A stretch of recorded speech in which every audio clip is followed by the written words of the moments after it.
উপস্থিত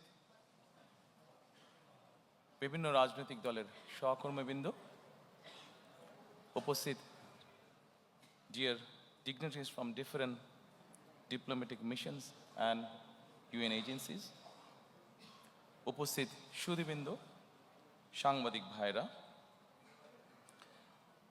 এবং প্রিয় সহকর্মীবৃন্দ, আসসালামু আলাইকুম। আমি প্রথমেই আপনাদেরকে আন্তরিক শুভেচ্ছা জানাচ্ছি। আজকে আমাদের এই অনুষ্ঠানে কষ্ট করে যোগ দেওয়ার জন্য আন্তরিক ধন্যবাদ আপনাদেরকে। আজকে ছুটির দিনে আপনাদের ছুটির যে আমেজটা সেটা হয়তো আমরা একটু বিঘ্ন ঘটিয়েছি, সেই জন্য আমি দুঃখ প্রকাশ করছি। তারপরেও আন্তরিকভাবে ধন্যবাদ। Dear diplomats, thank you so much for attending here today. Though we have interrupted your holiday probably today, but thank you again for taking the trouble to join here. Thank you so much.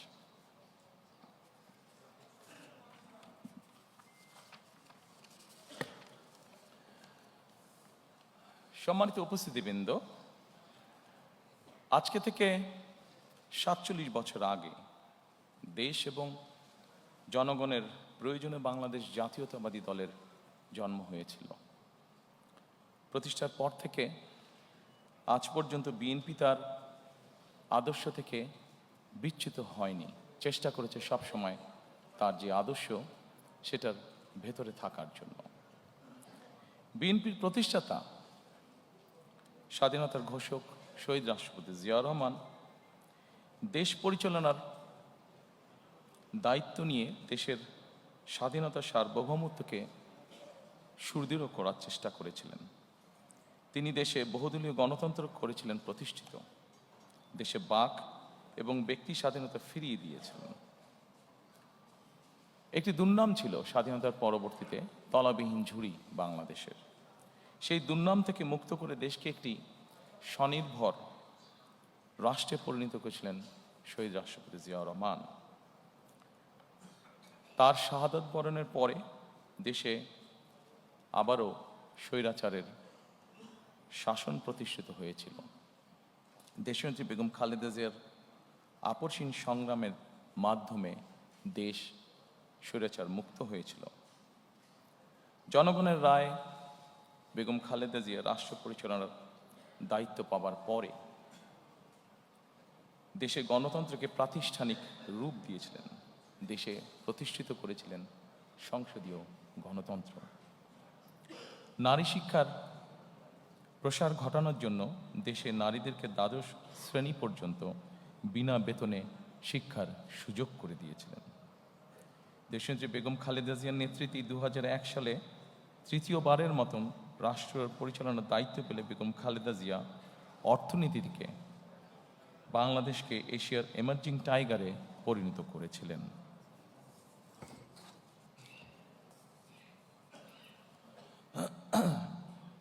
প্রিয় সহকর্মীবৃন্দ, ফ্যাসিবাদী শাসনের ১.৫ দশকেরও বেশি সময় জনগণের সকল ক্ষমতা কেড়ে নেওয়া হয়েছিল। দেশকে পরিণত করা হয়েছিল একটি তাবেদার রাষ্ট্রে।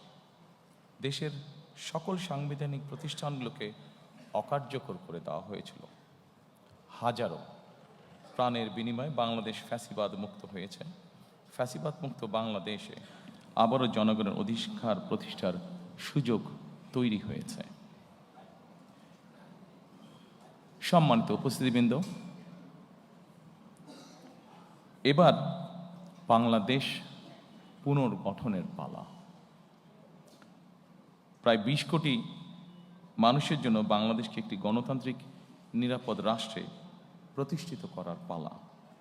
বাংলাদেশকে বর্তমান এবং ভবিষ্যৎ প্রজন্মের জন্য একটি নিরাপদ রাষ্ট্রে পরিণত করার জন্য বিএনপি কতগুলো সুনির্দিষ্ট পরিকল্পনা গ্রহণ করেছে। দেশ এবং জনগণের সুনির্দিষ্ট পরিকল্পনাকেই আমি বলেছিলাম আই হ্যাভ এ প্ল্যান। এই পরিকল্পনায় দেশের ৪ কোটিরও বেশি তরুণ, দেশের অর্ধেক জনসংখ্যা যারা নারী, কোটি কোটি কৃষক শ্রমিকের জন্য দেশ এবং বিদেশে কর্মসংস্থান একটি স্বনির্ভর বাংলাদেশ গঠন করার জন্যই প্রতিটি সেক্টর ভিত্তিক কর্ম পরিকল্পনা আমরা গ্রহণ করেছি। আগামী 12ই ফেব্রুয়ারি জাতীয় নির্বাচনকে সামনে রেখে বিএনপির পরিকল্পনাগুলো ম্যানিফেস্টো আকারে আমি আপনাদের সামনে সংক্ষেপে এখন উপস্থাপন করতে চাই। আমি চেষ্টা করব খুব সংক্ষেপে বলার জন্য, খুব দীর্ঘ করে আপনাদের বিরক্তির উদ্রেক আমি করতে চাই না।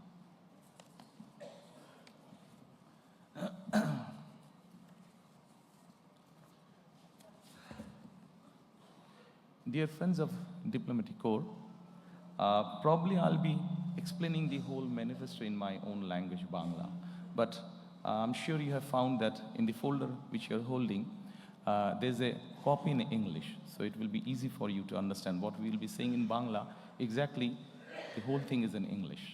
So I'll request you, if you can go through the document, you will know what we have or what we are explaining in Bangla. Thank you.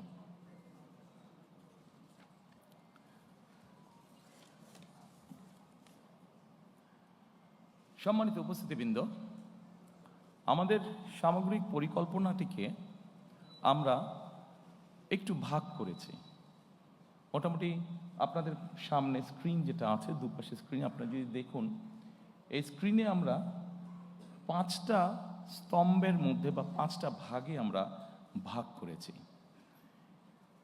এবং এই 5টা ভাগকে যদি আমরা দেখি, এর ভেতরে আমরা বাকি জিনিসগুলোকে নিয়ে আসার চেষ্টা করেছি। আমাদের কাছে যতটুকু মনে হয়েছে কোনটা কোথায় সামঞ্জস্যপূর্ণ, সেভাবে আমরা সেই ডিপার্টমেন্টের মধ্যে সেগুলোকে আমরা ইনসার্ট করেছি।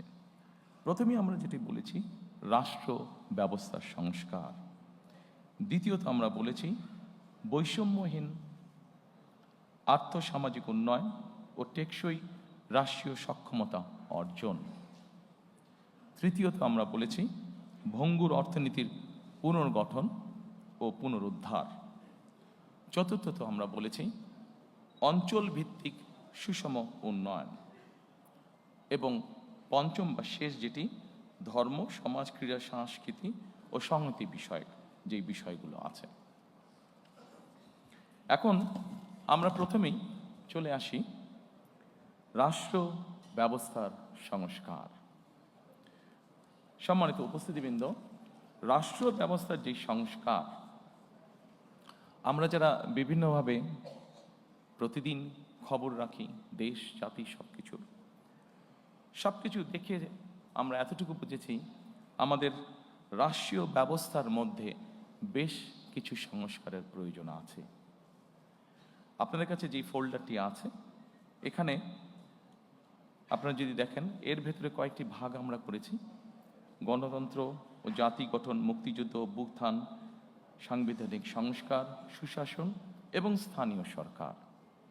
আমি ডিটেইল আলোচনায় যাব না, আমি প্রথমেই শুরু করতে চাই গণতন্ত্র ও জাতি গঠন। গণতন্ত্র এবং জাতি গঠনে যদি আমরা দেখি, প্রথমেই আমরা একটি কথা সেখানে লিখেছি। যদিও গণতন্ত্র এবং জাতি গঠনের এখানে যেই বিষয়গুলো আছে, যা আমরা গত 1 বছর ধরে দেখেছি, যে সরকার গঠিত যে রিফর্ম কমিশন ছিল, সেখানে যা কিছু আলোচনা হয়েছে, তার অধিকাংশই কিন্তু আমরা অনেক বছর আগে, প্রায় 2-2.5 বছর আগে আমরা জাতির সামনে উপস্থাপন করেছি। তবে আমরা এখানে নিয়ে এসেছি প্রথমেই 31 দফা বা জুলাই সনদের বাস্তবায়ন। আমরা যখন প্রথম দেশের মানুষের সামনে 31 দফা, আমাদের 2030 ভিশন বা 27 দফা উপস্থাপন করেছিলাম, তখন 31 দফা বা জুলাই সনদের বিষয়টি তখন ছিল না। যেহেতু এটি আমাদের জাতির জন্য সব কিছু মিলে একটি অত্যন্ত জরুরি বিষয়, সেজন্য এটিকে আমরা সামনে নিয়ে এসেছি। কাজে আমাদের জাতি গঠন এবং গণতন্ত্রের ভিত্তিকে যদি আমাদের শক্তিশালী করতে হয়, আমরা বিশ্বাস করি যে 31 দফা এবং জুলাই সনদের যেটি আছে সেটিকে অবশ্যই আমরা বাস্তবায়ন করব। কারণ জুলাই সনদের যে মেইন বিষয়গুলো আছে, সেগুলোর সাথে আমাদের 31 দফার অনেক কিছুর মিল আছে, যা আমরা অনেক আগেই জাতির সামনে উপস্থাপন করেছিলাম। সম্মানিত উপস্থিতিবৃন্দ, অবশ্যই আমরা জানি 2024 সালে যে গণ অভ্যুত্থান হয়েছে, সেই গণ অভ্যুত্থান হয়েছিল ফ্যাসিবাদের বিরুদ্ধে। এবং এই মুহূর্তে আমরা বাংলাদেশের যে কোনো প্রান্তরে যে কোনো মানুষের সাথে যদি কথা বলি, যারা গণতন্ত্রে বিশ্বাস করে, যারা দেশের স্বাধীনতা সার্বভৌমত্বে বিশ্বাস করে, এরকম জ্ঞানসম্পন্ন যে কোনো মানুষের সাথে করি, প্রত্যেকটি মানুষ এক বাক্যে বলবে যে অবশ্যই আমরা ফ্যাসিবাদের পুনরাবৃত্তি চাই না। এবং যেহেতু আমরা ফ্যাসিবাদের পুনরাবৃত্তি চাই না, দলমত নির্বিশেষে প্রত্যেকটি মানুষ এই কথা বলবে, সেজন্যই আমরা এটিকে গুরুত্ব আরোপ করেছি। এবং এই ফ্যাসিবাদের পুনরাবৃত্তি যদি না চাই, অবশ্যই আমাদেরকে ডেমোক্রেটিক প্রসেস বা গণতন্ত্রের চর্চা আমাদেরকে অব্যাহত রাখতে হবে। আমরা জনগণের শাসনের কথা বলি, সম্মানিত উপস্থিতিবৃন্দ। জনগণের কাছে আমরা শাসনের কথা বলি, জনগণের অধিকার প্রতিষ্ঠার কথা বলি। আমি ব্যক্তিগতভাবে একজন রাজনৈতিক কর্মী হিসাবে মনে করি, বিশ্বাস করি দৃঢ়ভাবে, যে জনগণের শাসনের যদি আমাদেরকে প্রতিষ্ঠিত করতে হয়, জনগণের যদি আসলে আমরা ভাগ্যের পরিবর্তন করতে চাই, তবে একটি বিষয় আমাদেরকে নিশ্চিত করতে হবে, সেটা হচ্ছে জবাবদিহিতা বা অ্যাকাউন্টেবিলিটি। আমাদের সমাজের প্রত্যেকটি স্তরে, রাষ্ট্র পরিচালনার প্রত্যেকটি স্তরে, সরকার পরিচালনার প্রত্যেকটি স্তরে ধীরে ধীরে আমাদেরকে অ্যাকাউন্টেবিলিটি বা জবাবদিহিতা আমাদেরকে প্রতিষ্ঠিত করতে হবে। অর্থাৎ যারা যে দায়িত্বে থাকবেন তাদেরকে অবশ্যই জনগণের কাছে কোনো না কোনোভাবে তাদের কাজের জন্য জবাবদিহিতা করতে হবে, অ্যাকাউন্টেবল থাকতে হবে তাদেরকে। আমরা যদি বিগত 16-17 বছরে যা হয়েছে আমরা দেখেছি, খুব সহজে আমরা একটি কথা বলতে পারবো, যেহেতু ভোটই ছিল না, দেশে নির্বাচন ব্যবস্থাই ছিল না, ফলে জবাবদিহিতাও ছিল না। এবং জবাবদিহিতা ছিল না বলেই আমরা অপশাসন দেখেছি, জবাবদিহিতা ছিল না বলেই আমরা দুর্নীতি দেখেছি ট্রিমেন্ডাস হারে। সম্মানিত উপস্থিতিবৃন্দ, আমাদেরকে জবাবদিহিতা যদি নিশ্চিত করতে হয়, গণতন্ত্রকে যদি নিশ্চিত করতে হবে, তবে অবশ্যই আরেকটি বিষয় আমাদেরকে নিশ্চিত করতে হবে, যেটি বিএনপির একটি ট্র্যাডিশন, যেটি বিএনপি যখনই রাষ্ট্র পরিচালনার সুযোগ পেয়েছে, সবসময় বিএনপি চেষ্টা করেছে এই প্র্যাকটিসটিকে অব্যাহত রাখতে। গণমাধ্যম এবং মত প্রকাশের স্বাধীনতা, কারণ গণমাধ্যমের স্বাধীনতা যদি না থাকে, মত প্রকাশের স্বাধীনতা যদি না থাকে, তাহলে অবশ্যই জবাবদিহিতাকে আমরা ধরে রাখতে পারবো না। এবং সেই জন্যই রাজনৈতিক কর্মী হিসাবে এবং আমার দলের অবস্থান থেকে আমরা দৃঢ়ভাবে যে কোনো মূল্যে এই ব্যাপারটিকে নিশ্চিত করতে চাই। প্রিয় উপস্থিতিবৃন্দ, আমরা যদি 2001 থেকে 2006 সাল পর্যন্ত পত্রপত্রিকাগুলো দেখি, আমরা দেখব সেই সময় পত্রপত্রিকাগুলো স্বাধীনভাবে তাদের মতামত উপস্থাপন করেছেন বা বক্তব্য তুলে ধরেছেন। এবং পত্রিকাগুলো এখনও আছে, আমরা পত্রিকাগুলো খুললেই দেখতে পাবো যেভাবে বিভিন্নভাবে সরকারকে, তৎকালীন সরকারকে সমালোচনা করা হয়েছে। কিন্তু আমি খুব দৃঢ়ভাবে বলতে পারবো যে যেদিন যেই পত্রিকায় সরকারের বিভিন্ন বিষয় নিয়ে সমালোচনা করা হয়েছে, সেদিন সন্ধ্যার পরে কোনো এজেন্সি থেকে কোনো পত্রিকার কাছে কোনো ফোন আসেনি যে এই নিউজটা সরাতে হবে, এই নিউজটা কেন করলেন, বা এই ধরনের কোনো ফোন আসেনি, যা আমরা অবশ্যই গত 16-17 বছর দেখেছি।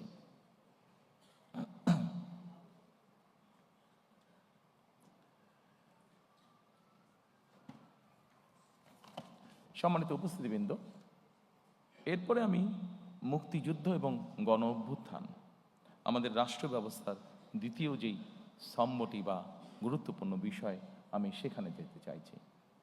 মুক্তিযুদ্ধ এবং গণ অভ্যুত্থান অত্যন্ত দুঃখজনক হলেও আমরা দেখেছি গত 16 বছর আমাদের জাতির যে গর্ব, যেটি নিয়ে আমরা যতদিন এই দেশটিকে থাকবে, আমরা ততদিন যা নিয়ে গর্ব করব তা হচ্ছে আমাদের দেশের স্বাধীনতা বা মুক্তিযুদ্ধ। আমরা দেখেছি কিভাবে এই মুক্তিযুদ্ধটিকে একটি পরিবার বা একটি দলের সম্পত্তিতে পরিণত করার চেষ্টা করা হয়েছে। সম্মানিত উপস্থিতিবৃন্দ, আমরা মনে করি নিরপেক্ষভাবে মুক্তিযুদ্ধের স্মৃতি সংরক্ষণ করা এটি একটি জাতীয় দায়িত্ব। এবং আমরা সকলেরকে সাথে নিয়ে, সকলের পরামর্শক্রমে, উপদেশক্রমে আগামীতে এই বিষয়টিকে আমরা উপস্থাপন করতে চাই নিরপেক্ষভাবে জাতির সামনে। এরপরে আরেকটি গুরুত্বপূর্ণ বিষয়ের দিকে আমরা নজর দিতে চাই।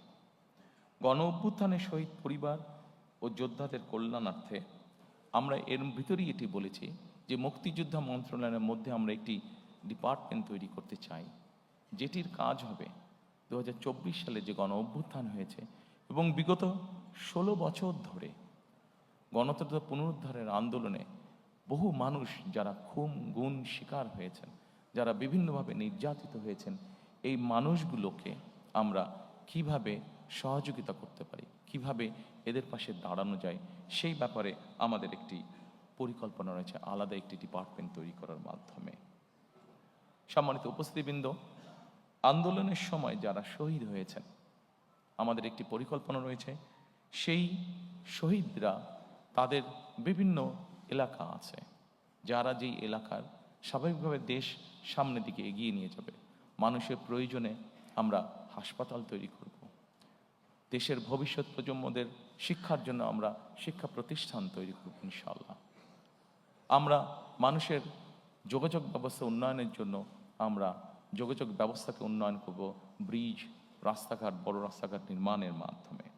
আমরা সিদ্ধান্ত গ্রহণ করেছি যে এই শহীদরা যাতে যুগের পর যুগ তারা হারিয়ে না যায়, বরং তারা যাতে মানুষের সামনে থাকতে পারে, সেজন্য এই সকল রাষ্ট্রীয় প্রতিষ্ঠান যেগুলো হবে সেগুলো আমরা সেই এলাকার যারা গুম খুন শহীদ হয়েছেন তাদের নামে আমরা নামকরণ করব।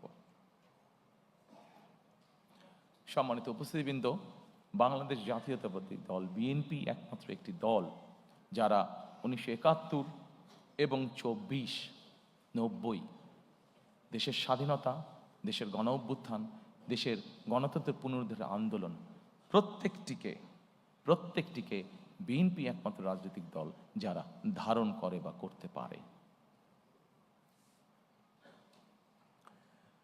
সম্মানিত উপস্থিতিবৃন্দ, গণ অভ্যুত্থান ও ফ্যাসিবাদী আন্দোলনে শহীদদের অবশ্যই সার্বিক সহায়তা প্রদান আমাদের অন্যতম লক্ষ্য, যা এরই ভিতরে আমি আপনাদের সামনে উপস্থাপন করেছি।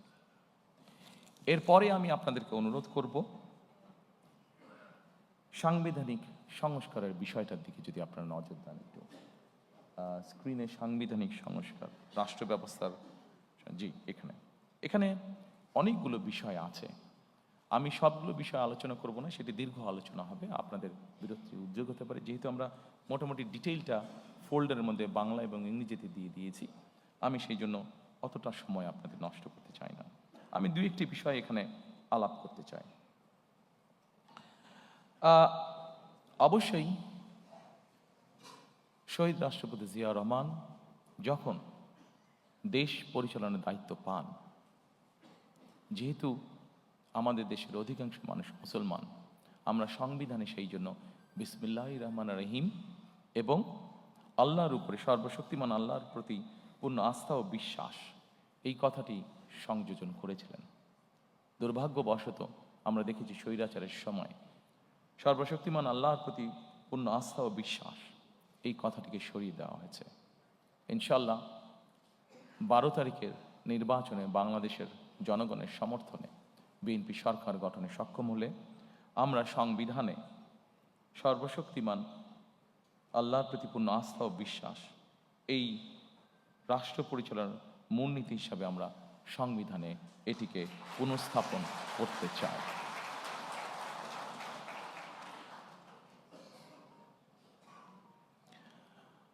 সম্মানিত উপস্থিতিবৃন্দ, আমরা যেহেতু প্রথমে আমি বলেছি যে বাংলাদেশকে যদি গণতান্ত্রিক ভিত্তির উপর প্রতিষ্ঠিত করতে হয়, তাহলে অবশ্যই আমাদেরকে যে কোনো মূল্যে গণতান্ত্রিক অর্থাৎ ভোট প্রদানের যে চর্চা, ভোটিং রাইট বা ভোট যেই বিষয়টি, এটিকে আমাদের অব্যাহত রাখতে হবে এবং অবশ্যই নিরপেক্ষ ভোট, যেই ভোটের উপরে, যেই ভোট ব্যবস্থার উপরে, যেই ভোট প্রক্রিয়ার উপরে বাংলাদেশের মানুষের আস্থা থাকবে, এইরকম ভোট। এবং বাংলাদেশের মানুষের মনে করার কারণ আছে এরকম একটি নির্বাচন, কারণ অতীতে আমরা দেখেছি 91 সাল 96 সাল, 2001 সাল যদি আমরা বিবেচনা করি, বাংলাদেশের মানুষ দৃঢ়ভাবে বিশ্বাস করে যে একটি নিরপেক্ষ নির্বাচনের নিশ্চয়তা একমাত্র একটি অরাজনৈতিক সরকার অর্থাৎ তত্ত্বাবধায়ক সরকার বা কেয়ারটেকার সরকারই এনশিওর করতে পারে। এবং সেই জন্যই আমরা যখন আমাদের 31 দফা উপস্থাপন করেছিলাম, সেই সময় আমরা বলেছি আমরা কেয়ারটেকার সরকার আবার দেশে পুনঃপ্রতিষ্ঠিত করতে চাই। এবং পরবর্তীতে বিষয়টি অনেকেই বলেছেন, বিষয়টি বর্তমান সরকার কর্তৃক যে সংস্কার কমিশন হয়েছে সেখানেও আলোচিত হয়েছে।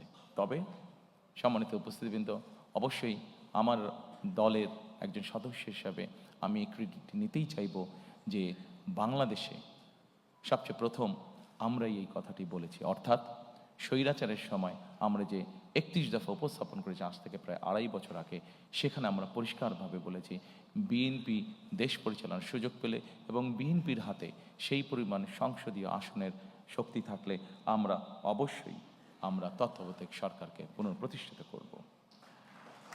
সম্মানিত উপস্থিতিবৃন্দ, আমরা আমাদের 31 দফার মাধ্যমে একটি প্রস্তাব জাতির সামনে অনেক আগেই দিয়েছিলাম। সেই প্রস্তাবটি হচ্ছে যে ব্যক্তি প্রধানমন্ত্রী হবেন তার মেয়াদ 10 বছরের বেশি হবে না। পরবর্তীতে সরকার কর্তৃক গঠিত যে রিফর্ম কমিশন, সেখানে অন্য অনেক দল আলোচনা করেছে, বাট এই কথাটি সর্বপ্রথম বিএনপি করেছিল, এটা ডকুমেন্টেড।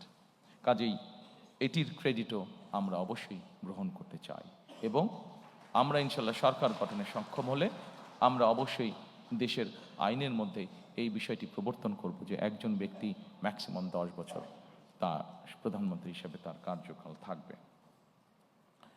সম্মানিত উপস্থিতিবৃন্দ, সাংবিধানিক যে সংস্কার অনেক কিছু আছে, আমাদের অনেক কিছু হয়তো করা প্রয়োজন আছে। তারপরেও একটি বিষয় নিয়ে সুশীল সমাজের মধ্যে, সাংবাদিক নেতৃবৃন্দের মধ্যে সহ বিভিন্ন জায়গায় আলোচনা ছিল অনেক সময়, সেটি হচ্ছে সংবিধানের 70 অনুচ্ছেদ। এটি নিয়ে অনেক তর্ক বিতর্ক, ডিবেট, অনেক কিছু ছিল। 31 দফা যেদিন আমরা উপস্থাপন করি 22শে জুলাই, আমরা সেই 31 দফার মধ্যে বলেছিলাম যে অবশ্যই আমরা এই 70 অনুচ্ছেদ বিষয়টিকে আমরা ধীরে ধীরে পর্যায়ক্রমিকভাবে আমরা একটি অবস্থানে নিয়ে আসতে চাই। দু একটি বিষয় ছাড়া এইটি সম্পূর্ণভাবে ধীরে ধীরে আমরা ওপেন করে দিতে চাই।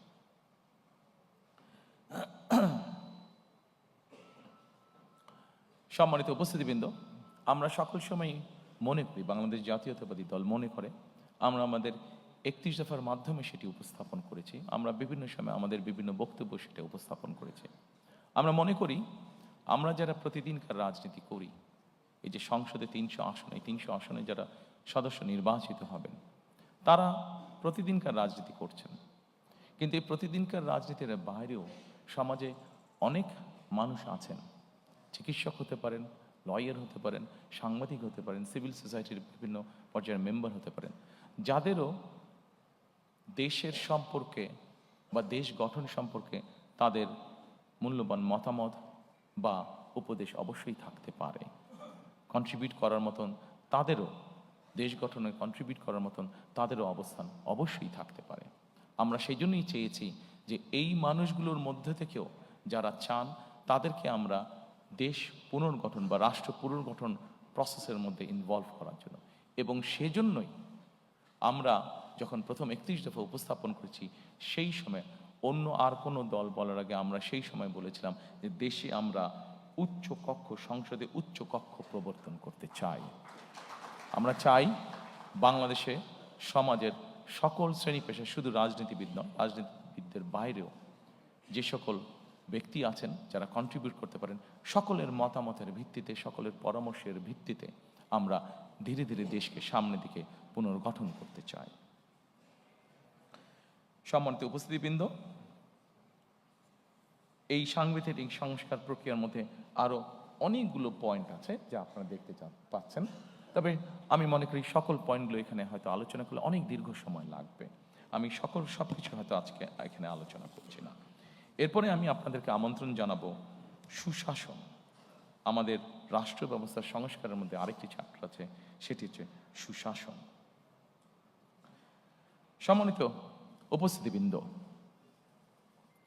আমরা যত পরিকল্পনাই গ্রহণ করি না কেন, সকল পরিকল্পনা যদি আমাদের বাস্তবায়ন করতে হয়, যে কোনো প্ল্যান আমরা গ্রহণ করি, এটাকে যদি ইমপ্লিমেন্ট করতে হয়, তাহলে অবশ্যই সুশাসন বলতে যা বোঝায় বা রুল অফ ল বলতে যা বোঝায়, সেটি আমাদেরকে যে কোনো মূল্যে বাস্তবায়ন করতে হবে।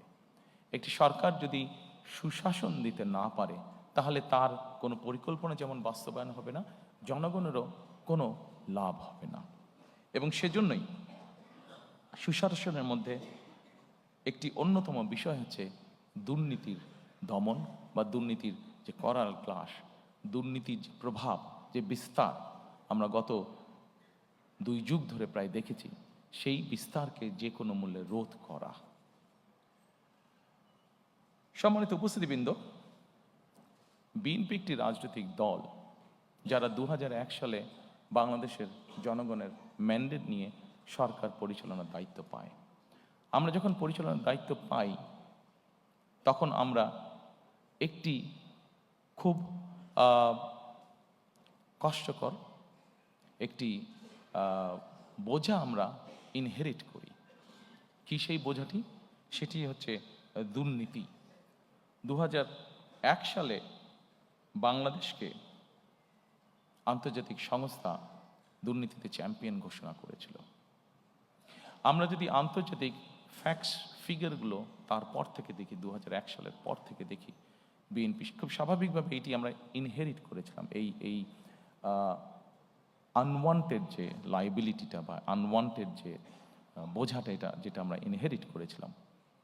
এবং তারপরে আমরা যদি খেয়াল করি, ফ্যাক্টস ফিগার যা বলে, বেগম খালেদা জিয়া সরকার পরিচালনা করার পর থেকে খুব কঠোর ছিলেন এই বিষয়ে, খুব কঠোর ছিলেন এই বিষয়ে। এবং তার কঠোরতার ফলেই আমরা যদি স্ট্যাটিস্টিকগুলো দেখি, তাহলে আমরা দেখব ধীরে ধীরে ধীরে ধীরে বাংলাদেশ দুর্নীতিতে আস্তে আস্তে এইটাতে ডেভেলপ করতে থাকে। এবং 2006 সালে যখন আমরা তত্ত্বাবধায়ক সরকারের কাছে ক্ষমতা হস্তান্তর করি, বাংলাদেশ দুর্নীতিতে যে চ্যাম্পিয়ন, এই অপবাদ থেকে বেরিয়ে এসেছিল বাংলাদেশ 2006 সালে। আমি যেই স্কোরিংগুলো হয়েছে এই ফোল্ডারে আপনাদের কাছে যেটা আছে, সেই ফোল্ডারের মধ্যে স্কোরিংগুলো সব দেওয়া আছে, আমি ইন ডিটেইলে গেলাম না। তবে সম্মানিত উপস্থিতিবৃন্দ, বাংলাদেশে বিএনপি সরকারই প্রমাণ করেছে একমাত্র যে তারা এই বিষয়টিকে কিভাবে নিয়ন্ত্রণ করতে হয় সেটি তারা জানে, এবং সেই কমিটমেন্টও আমাদের আছে। কাজেই ইনশাল্লাহ দেশে সুশাসন প্রতিষ্ঠার জন্য আগামী 12 তারিখের নির্বাচনে আমরা বাংলাদেশের মানুষের সমর্থনে ইনশাল্লাহ সরকার গঠনে সক্ষম হলে অবশ্যই আমাদের অন্যতম প্রধান লক্ষ্য থাকবে যে কোনো মূল্যে সুশাসন নিশ্চিত করা।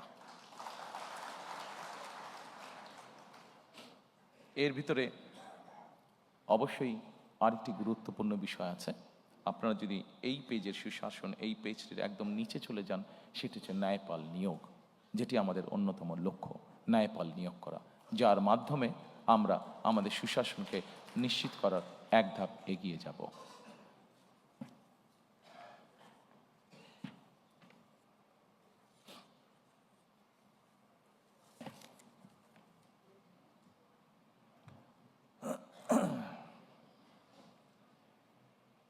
সম্মানিত উপস্থিতিবৃন্দ,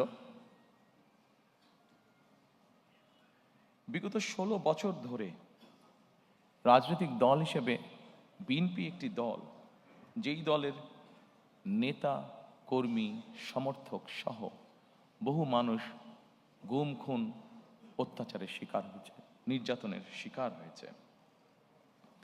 একটি রাজনৈতিক দলের সদস্য হিসাবে আজকে এখানে আমন্ত্রিত সকল অতিথির সামনে আমরা বলতে চাই, অবশ্যই আমরা চাই না যে ঘটনার ভেতর দিয়ে, যে বিভীষিকার ভেতর দিয়ে বিএনপি গিয়েছে, সেই ঘটনার আবার পুনরাবৃত্তি বাংলাদেশে হোক। কারণ এই ঘটনার যদি পুনরাবৃত্তি হয়, তাহলে কোনোভাবেই শান্তি প্রতিষ্ঠিত করা সম্ভব না। আমরা ক্ষতিগ্রস্ত হয়েছি, আমাদের নেতাকর্মীরা পঙ্গুত্ব বরণ করেছে, সহায় সম্পত্তি হারিয়েছে, কিন্তু প্রতিশোধ কখনো শান্তি এনে দিতে পারে না, প্রতিশোধ কখনোই ভালো কিছু এনে দিতে পারে না। এবং সেজন্যই আমরা মনে করি সর্বস্তরে যত দ্রুত সম্ভব দ্রুততার সাথে সর্বস্তরে আইনের শাসন প্রতিষ্ঠিত করাই একমাত্র এই দেশ এবং জাতিকে রক্ষা করতে পারে। একই সাথে 2024 সালের যে আন্দোলন হয়েছিল, সেখানে বৈষম্য নামক এই শব্দটি অত্যন্ত গুরুত্বপূর্ণ ছিল। আমরা চাই, আমাদের ইচ্ছা, আমাদের লক্ষ্য, আমাদের হাতে দেশ পরিচালনার সুযোগ থাকলে আমাদের সর্বশক্তি দিয়ে আমরা চেষ্টা করব মেরিটোক্রেসির বাংলাদেশ বিনির্মাণ করার জন্য। অর্থাৎ প্রিয় সহকর্মীবৃন্দ, প্রিয় উপস্থিতিবৃন্দ, একটি বিষয় আজকে আমাদেরকে অনুধাবন করতে হবে। একটি রাজনৈতিক সরকার হিসাবে আমরা যদি সঠিক ব্যক্তিকে সঠিক জায়গায় নিয়োগ দিতে না পারি, একটি রাজনৈতিক দল হিসাবে আমাদের পরিকল্পনা আছে, আমরা এমন কোনো ব্যক্তিকে যদি এমন কোনো জায়গায় নিয়োগ দিই যার যোগ্যতা তার নেই, তাহলে সবচেয়ে আগে ক্ষতিগ্রস্ত হবে আমার সেই রাজনৈতিক সরকার। কারণ আমার পরিকল্পনা বাস্তবায়নের যোগ্যতাই তার নেই। ফলে ক্ষতিগ্রস্ত হবে দেশ, ক্ষতিগ্রস্ত হবে দেশের জনগণ। সেজন্য আমরা দৃঢ়ভাবে বিশ্বাস করি, দেশকে যদি পুনর্গঠন করতে হয়, দেশকে যদি সামনের দিকে নিয়ে যেতে হয়, অবশ্যই আমাদেরকে মেরিটোক্রেসি অর্থাৎ মেধাকে আমাদের অবশ্যই প্রায়োরিটি দিতে হবে।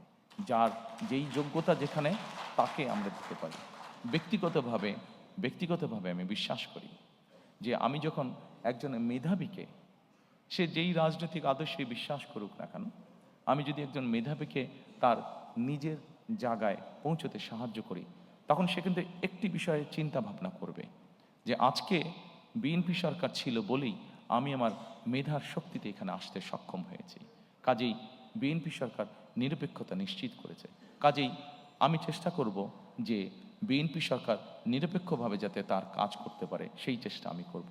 পুরো বিষয়টাকে আমি এইভাবে দেখি এবং সেই জন্যই আমি মনে করি যে যেইটা যোগ্য, যে আর যেই মেধা আছে, তাকে সেভাবেই সুযোগ দেওয়া উচিত।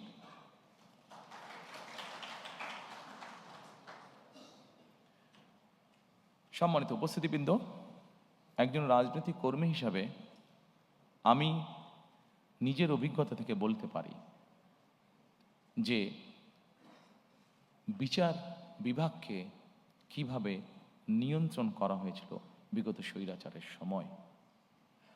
আমি, আমার মা, আমার পরিবার, আমরা এই বিচার বিভাগের নির্যাতনের ভিতর দিয়ে আমরা গিয়েছি। প্রিয় সহকর্মীবৃন্দ, একজন মানুষ হিসাবে, একজন রাজনৈতিক কর্মী হিসাবে আমার সর্বোচ্চ চেষ্টা থাকবে যে যে কোনো মূল্যে বিচার বিভাগের যে স্বাধীনতা, সেটিকে নিশ্চিত করা। কারণ আমি নিজে ভুক্তভোগী কিভাবে বিচার বিভাগ একজন মানুষের জীবন, একটি সংসার ধ্বংস করে দিতে পারে। সেই জন্য আমরা সরকার গঠনে সক্ষম হলে আমাদের সর্বোচ্চ চেষ্টা থাকবে যে কোনো মূল্যে বিচার বিভাগের স্বাধীনতাকে নিশ্চিত করা। সম্মানিত উপস্থিতিবৃন্দ, এরপরে আপনাদেরকে আমি অনুরোধ করব, রাষ্ট্র ব্যবস্থার সংস্কারের শেষ যেই ঘটে স্থানীয় সরকার, সেখানে যদি আপনারা একটু দৃষ্টি দেন। সম্মানিত উপস্থিতিবৃন্দ, বিএনপি বিশ্বাস করে স্থানীয় সরকার হলো গণতন্ত্র এবং উন্নয়নের প্রাণ কেন্দ্র।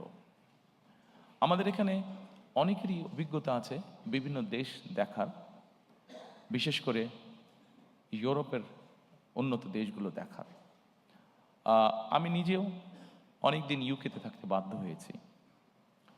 আমি সেখানে যতটুকু দেখেছি, আমার যতটুকু অভিজ্ঞতা হয়েছে, যে স্থানীয় সরকার বলতে যেই সরকারটিকে বোঝায়, এটিকে যদি আমরা স্বাধীনভাবে কাজ করতে দিতে সক্ষম হই, এটিকে যদি আমরা একটি প্রাতিষ্ঠানিক রূপ হিসেবে ধীরে ধীরে গড়ে তুলতে পারি, তাহলে দেশের অনেক সমস্যার সমাধান করা স্থানীয়ভাবে সম্ভব হবে। দুঃখজনকভাবে হলেও আমাদের দেশের টেকনাফের একজন মানুষকে বা তেঁতুলের একজন মানুষকে অনেক সময় ঢাকায় আসতে হয় বিভিন্ন কাজে, ছোট্ট একটি কাজে হয়তো তাকে ঢাকায় আসতে হয়। কিন্তু আমরা যদি ধীরে ধীরে স্থানীয় সরকার এটিকে যদি আমরা ধীরে ধীরে শক্তিশালী করে গড়ে তুলতে পারি, তাহলে অবশ্যই এমনও পরিস্থিতি দাঁড়াবে যে কোনো একটি মানুষকে তার প্রয়োজনের জন্য, ছোটোখাটো প্রয়োজনের জন্য হয়তো ঢাকায় আসার প্রয়োজন হবে না, সে স্থানীয়ভাবেই তার সমস্যার সমাধান করতে পারবে। শুধু তাই নয়, স্থানীয় সরকারটিকে যদি আমরা শক্তিশালী করতে পারি, তাহলে আমরা গণতন্ত্র নিয়ে যেই কথা বলছি, গণতন্ত্রের ভিত্তিটাকে শক্তিশালী করার জন্য যেই কথাটা বলছি, সেটিও করতে আমরা সক্ষম হব। কারণ জবাবদিহিটা স্থানীয় পর্যায় থেকে তৈরি হবে। জবাবদিহিতা যখন স্থানীয় পর্যায় থেকে তৈরি হবে, মানুষের জীবনমান উন্নয়ন হতে তখন বাধ্য, দুর্নীতি কমে আসতে তখন বাধ্য, প্রকৃত উন্নয়ন বলতে যা বোঝায়, আইন শৃঙ্খলা বলতে যা বোঝায়, সকল কিছু তখন ধীরে ধীরে ভালোর দিকে এগোতে থাকবে।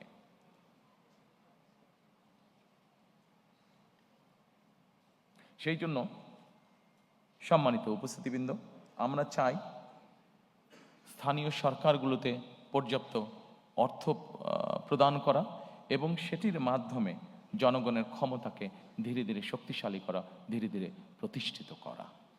আমরা 20 কোটি মানুষের দেশ, ঢাকা থেকে আমরা কখনোই সার্বিকভাবে দেশের উন্নয়ন করতে সক্ষম হব না। আমাদেরকে যে কোনো মূল্যে অবশ্যই চেষ্টা করতে হবে যাতে করে আমরা স্থানীয় সরকারকে শক্তিশালী করতে পারি, জবাবদিহিতা তৈরি করতে পারি এবং লোকাল যেই সমস্যাগুলো আছে সেগুলো যাতে স্থানীয় পর্যায়ে আমরা ধীরে ধীরে সমাধান করতে পারি। সম্মানিত উপস্থিতিবৃন্দ, এরপরে আমি আপনাদেরকে আমন্ত্রণ করব আমাদের দ্বিতীয় স্তম্ভ বা দ্বিতীয় পিলারটি দেখার জন্য, যেটাকে আমরা নামকরণ করেছি বৈষম্যহীন আর্থসামাজিক উন্নয়ন ও টেকসই রাষ্ট্রীয় সক্ষমতা অর্জন।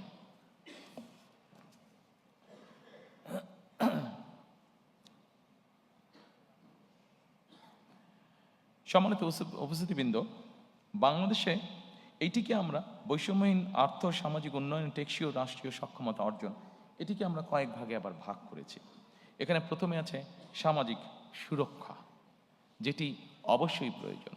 এটি শুধু বাংলাদেশের মতন দেশে না, এটা ইউরোপের যে কোনো ডেভেলপ যেগুলা ভালো দেশ, সেখানেও কিন্তু এই সামাজিক সুরক্ষা মানুষকে প্রদান করা হয়ে থাকে। এরপর আছে নারীর ক্ষমতায়ন। একটি দেশ, যেই দেশের অর্ধেক জনসংখ্যা হচ্ছে নারী, সেখানে নারীর ক্ষমতায়ন যদি আমরা নিশ্চিত করতে না পারি, আমরা যত বড় বড় কথাই বলি না কেন, কোনোটি কখনো সাকসেসফুল করা সম্ভব নয়। এরপরে আছে, এই ঘরের মধ্যে আছে কৃষি এবং খাদ্য, দুটো একইভাবে রিলেটেড। কৃষি যদি ভালো না হয়, খাদ্যের সরবরাহ যদি ঠিকভাবে না থাকে, স্বাভাবিকভাবে মানুষ অপুষ্টি সহ বিভিন্নভাবে আস্তে আস্তে পিছিয়ে যাবে। গুরুত্বপূর্ণ একটি বিষয় আছে কর্মসংস্থান এবং যুব উন্নয়ন। আমাদের 4.5 কোটি প্রায় ইয়াং মানুষ, এই মানুষদেরকে যদি আমরা কর্মসংস্থান বা উন্নয়নের দিকে নিয়ে যেতে না পারি, কোনোভাবেই সম্ভব না উন্নয়নকে ধরে রাখা। শিক্ষা, মানব সম্পদ, স্বাস্থ্যসেবা, প্রত্যেকটি আমাদের জানাতে অত্যন্ত গুরুত্বপূর্ণ। এরপরে একটি বিষয় আসছে প্রতিরক্ষা এবং পররাষ্ট্রনীতি। আমরা যখন ওই ঘরে যাব, আমি আপনাদের সাথে সংক্ষেপে এই বিষয়টি, আমার মতামতটি আপনাদের সামনে তুলে ধরবো বা আমাদের পর্যালোচনা। এরপরে আছে আমাদের প্রায় 1.5 কোটি মানুষ প্রবাসে বাস করেন এবং তারা আমাদেরকে দেশ গঠনে বিভিন্নভাবে সহযোগিতা করেন। তাদেরকে নিয়ে আমাদের কি চিন্তা, সেটিও সংক্ষেপে আপনাদের সামনে তুলে ধরব। এবং এরপরে আসছে পরিবেশ, পানি ও দুর্যোগ ব্যবস্থাপনা। আমরা যদি প্রথমে আসি, সম্মানিত উপস্থিতিবৃন্দ, সামাজিক সুরক্ষা। 4 কোটি, বাংলাদেশে 4 কোটি মানুষ, 4 কোটিরও বেশি মানুষ দারিদ্রতার ভিতরে বা চরম দারিদ্রতার ভিতরে বাস করছে। এর মধ্যে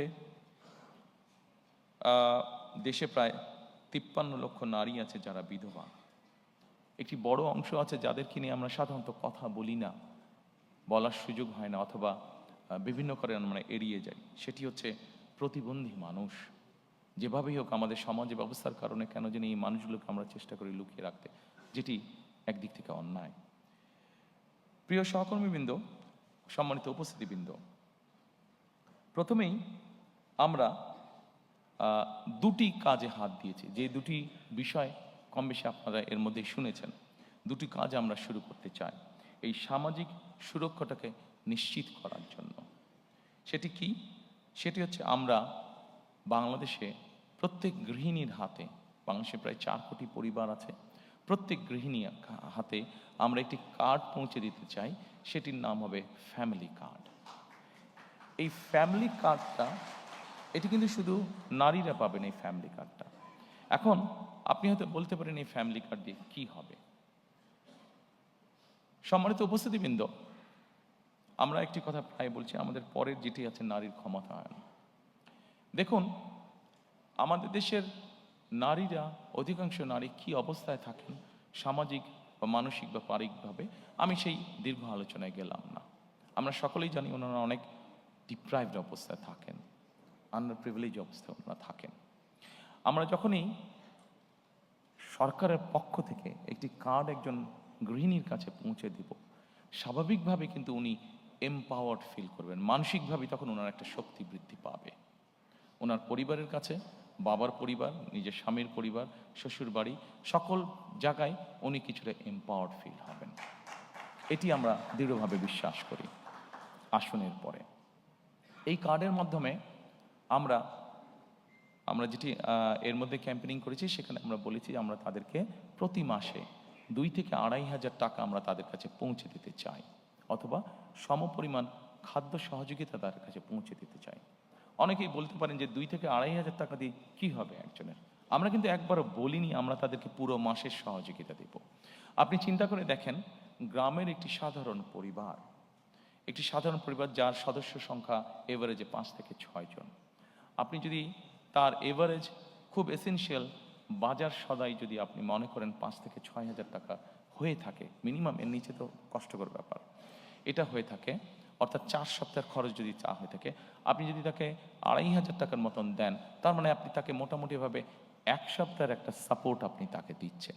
এই 1 সপ্তাহ সাপোর্টটা আমরা যারা আজকে এত সুন্দর জায়গায় বসে আলোচনা করছি, আমাদের কাছে এটা গায়েই লাগবে না বিষয়টা, বাট আমরা যদি তাদের সেই বাস্তব অবস্থায় যাই, এই 1 সপ্তাহের 2,500 টাকার সহযোগিতা তার জন্য বিরাট বড় ব্যাপার।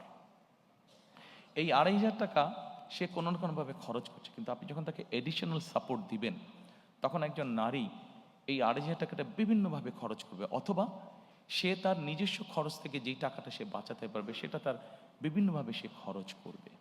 আসুন আমরা সংক্ষেপে দেখি সে কীভাবে কোথায় কোথায় সে খরচ করবে। আমরা যেই স্টাডি করেছি সেখানে আমরা 3টি জায়গা পেয়েছি যেখানে একজন নারী যতটুকু অর্থ বাঁচাতে পারেন সেটা সে খরচ করবে। কোথায় করবে? প্রথমত তার পরিবারের যে সন্তান আছে তাদের খাওয়া দাওয়া, হেলথের পিছনে সে খরচ করবে প্রথমেই, যে তার ছেলেমেয়েরা একটু ভালো খাক, একটু ভালোভাবে খেয়ে পরে থাকুক। আচ্ছা, তারপরে সেখান থেকে যদি সে খরচ বাঁচাতে পারে, তাহলে সে চেষ্টা করবে তার সন্তানদের লেখাপড়ার পিছনে, যে তার সন্তানটা একটু বেটার লেখাপড়া করুক, সে টাকাটা ওখানে খরচ করবে। তারপরে থার্ড জায়গা সে যেটা খরচ করবে, সে যদি টাকা সাশ্রয় করতে পারে, সেভিং করতে পারে, তাহলে সে যেটা করবে, সেটা তার আশেপাশে গ্রাম অঞ্চলে সে ছোট বিনিয়োগ করবে, ইনভেস্ট করবে, অর্থাৎ লোকাল ইকোনমিতে সে কন্ট্রিবিউট করবে, লোকাল ইকোনমিটা সে রান করবে।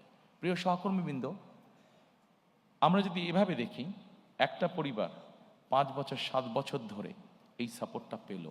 আপনি চিন্তা করেন, একটা গ্রামে যদি 10টা পরিবার থাকে, 10টা পরিবার যদি, তার মধ্যে 7টা পরিবার যদি অসচ্ছল থাকে, তারা যদি এই সাপোর্টটা পায়, তার মানে 7টা পরিবার কিন্তু মোটামুটিভাবে 5-7 বছর পরে একটা মোটামুটিভাবে অর্থনৈতিক অবস্থার মধ্যে আসলো। এই যে 7টা পরিবার মানে যে লোকাল ইকোনমিতে কন্ট্রিবিউট করেছে, তাহলে আপনি দেখেন সে হয়তো হাঁস মুরগি পালন করেছে, সে ডিমটা বিক্রি করেছে, আরেকজন ডিম কিনেছে, সেখান থেকে সে তার যে বিক্রি করে ইনকাম করলো, সে গামছা কিনেছে, অথবা চুড়ি কিনেছে, অথবা কসমেটিক কিনেছে, অর্থাৎ কোনো না কোনো ইকোনমিতে 10 টাকা 5 টাকা করেও ছোট কিন্তু সে কিন্তু কন্ট্রিবিউট করে যাচ্ছে। অর্থাৎ দিনের পর দিন, মাসের পর মাস, বছরের পর বছর যখন এইভাবে লোকাল ইকোনমিতে আপনি রিসোর্স পাম্প করতে থাকবেন, তখন কিন্তু আস্তে আস্তে পুরো ইকোনমিটা অনেক ভাইব্রেন্ট হওয়া ধরবে।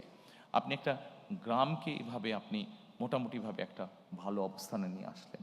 আস্তে আস্তে ওই ইউনিয়নটা, আস্তে আস্তে উপজেলাটা, আস্তে আস্তে জেলাটা, আস্তে আস্তে বিভাগটা, আস্তে আস্তে সকল বিভাগ, অর্থাৎ 7 বছর পরে কিন্তু আপনি অনেক বেটার একটি চিত্র পাবেন। অন্তত আমাদের স্টাডি আমাদেরকে তাই বলছে। সেজন্যই আমরা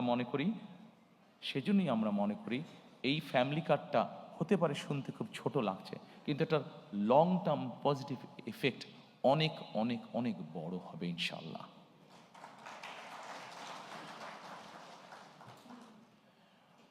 দ্বিতীয়ত, সম্মানিত উপস্থিতিবৃন্দ, আমরা আরেকটি কার্ড ইন্ট্রোডিউস করতে চাচ্ছি, সেটাকে আমরা বলছি ফার্মার্স কার্ড বা কৃষক কার্ড।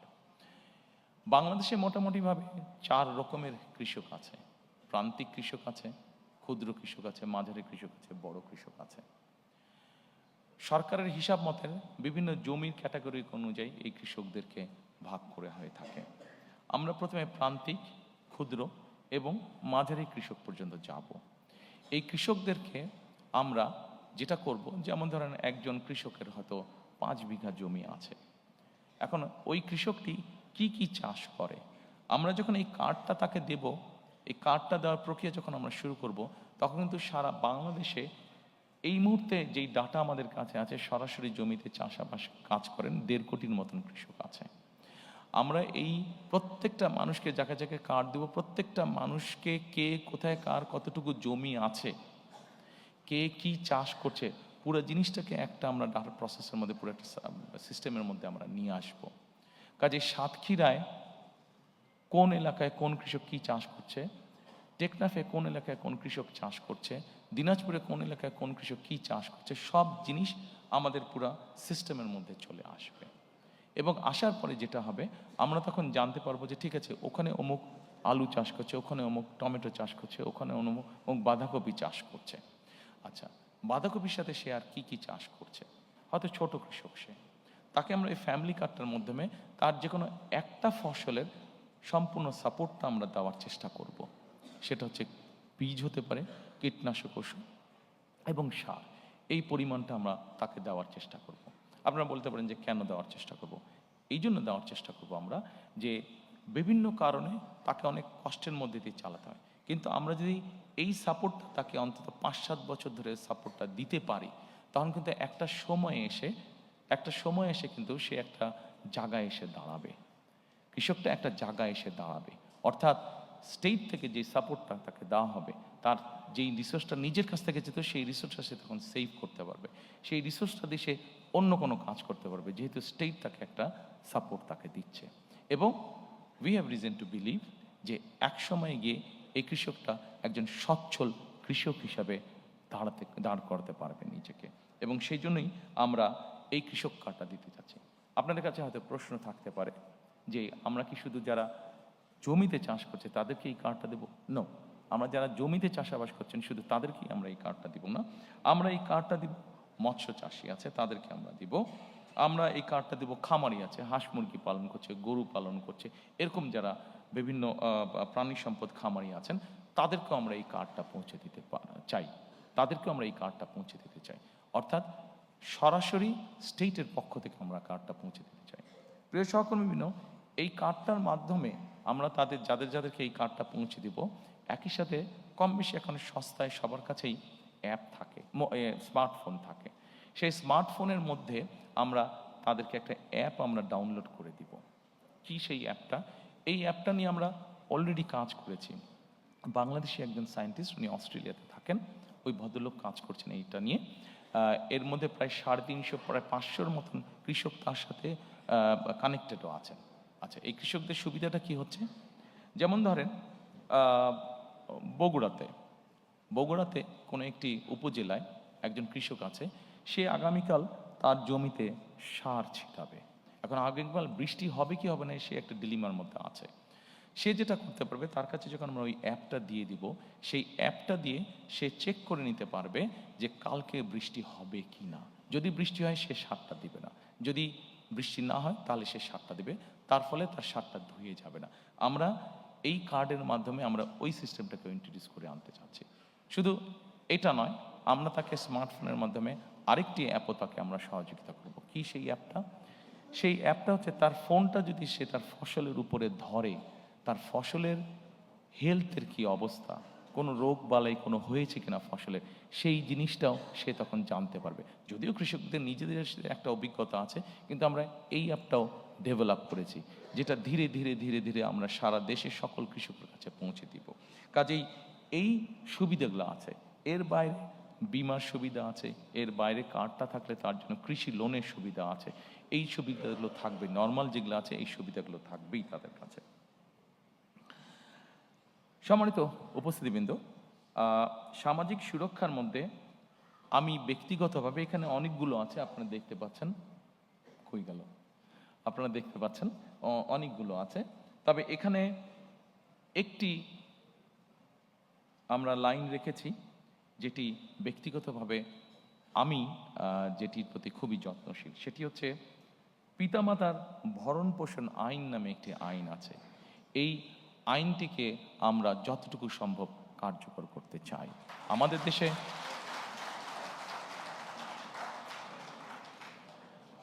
দেশে এরকম অনেক বৃদ্ধ পিতামাতা আছেন যাদেরকে অনেক সময় যে কোনো কারণে সন্তানরা দেখতে চায় না বা ভরণ পোষণ করে না, কিন্তু রাষ্ট্রের পক্ষ থেকে কিভাবে বৃদ্ধ পিতামাতাদের পাশে দাঁড়ানো যায়, কিভাবে তাদেরকে সহযোগিতা করা যায়, এ ব্যাপারে আমাদের পরিকল্পনা রয়েছে।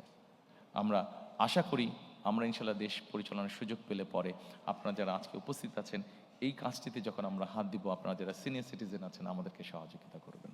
Thank you.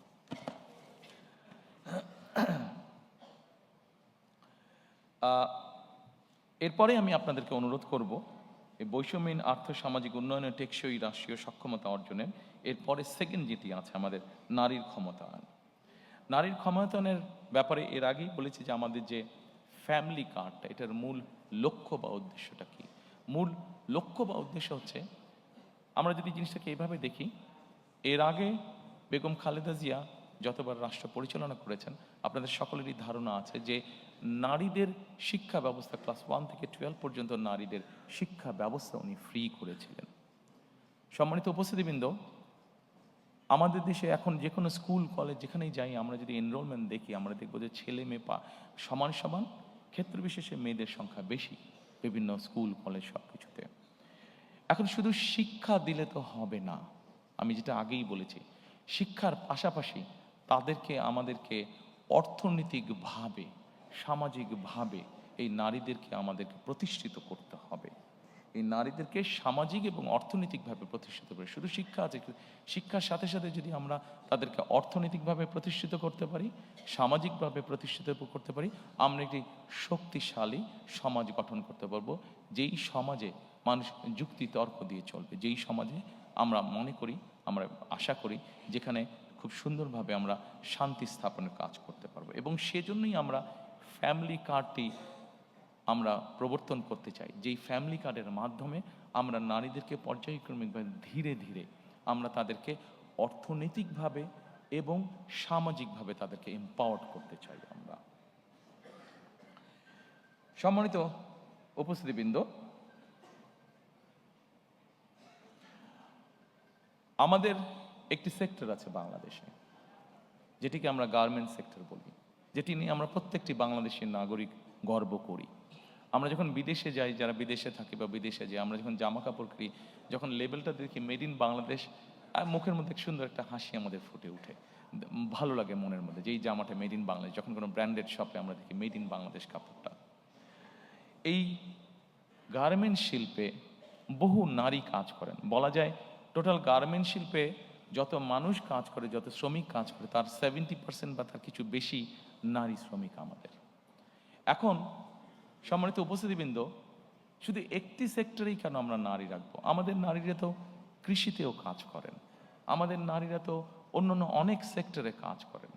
আমাদের একটি লক্ষ্য এবং একটি পরিকল্পনা হচ্ছে যে বাংলাদেশে আমরা গার্মেন্টসের বাইরে আরও নতুন নতুন কতগুলো সেক্টরকে আমরা নিয়ে আসতে চাই, যেখানে নারীদের আরও বেশি সংখ্যক কর্মসংস্থানের সুযোগ হবে।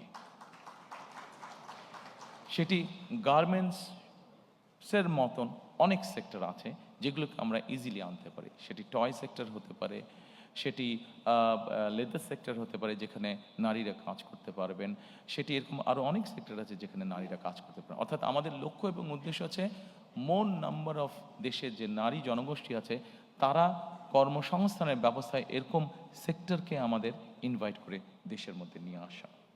প্রিয় সহকর্মীবৃন্দ, আমরা বিশ্বাস করি, সম্মানিত উপস্থিতিবৃন্দ, আমরা বিশ্বাস করি যে একজন নারীকে যখন আমরা কর্মসংস্থানের ব্যবস্থা করে দেব, স্বাভাবিকভাবেই প্রকৃতিগত কারণ হিসাবেই তাদেরকে আমাদের আরও কিছু ব্যাপারে সহযোগিতা করা উচিত।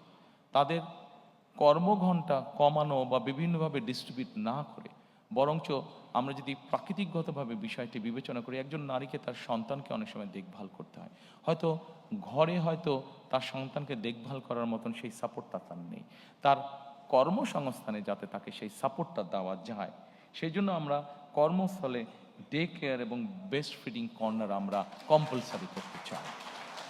অর্থাৎ একজন নারী যখন তার সন্তানকে নিয়ে কর্মস্থলে আসবেন, উনি যেই 8 ঘন্টা বা 10 ঘন্টা বা যতক্ষণই উনি কাজ করেন অতটুকু সময় যাতে উনি নিশ্চিন্ত মনে কাজ করতে পারেন সেই ব্যবস্থাটা আমরা এনশিওর করতে চাই।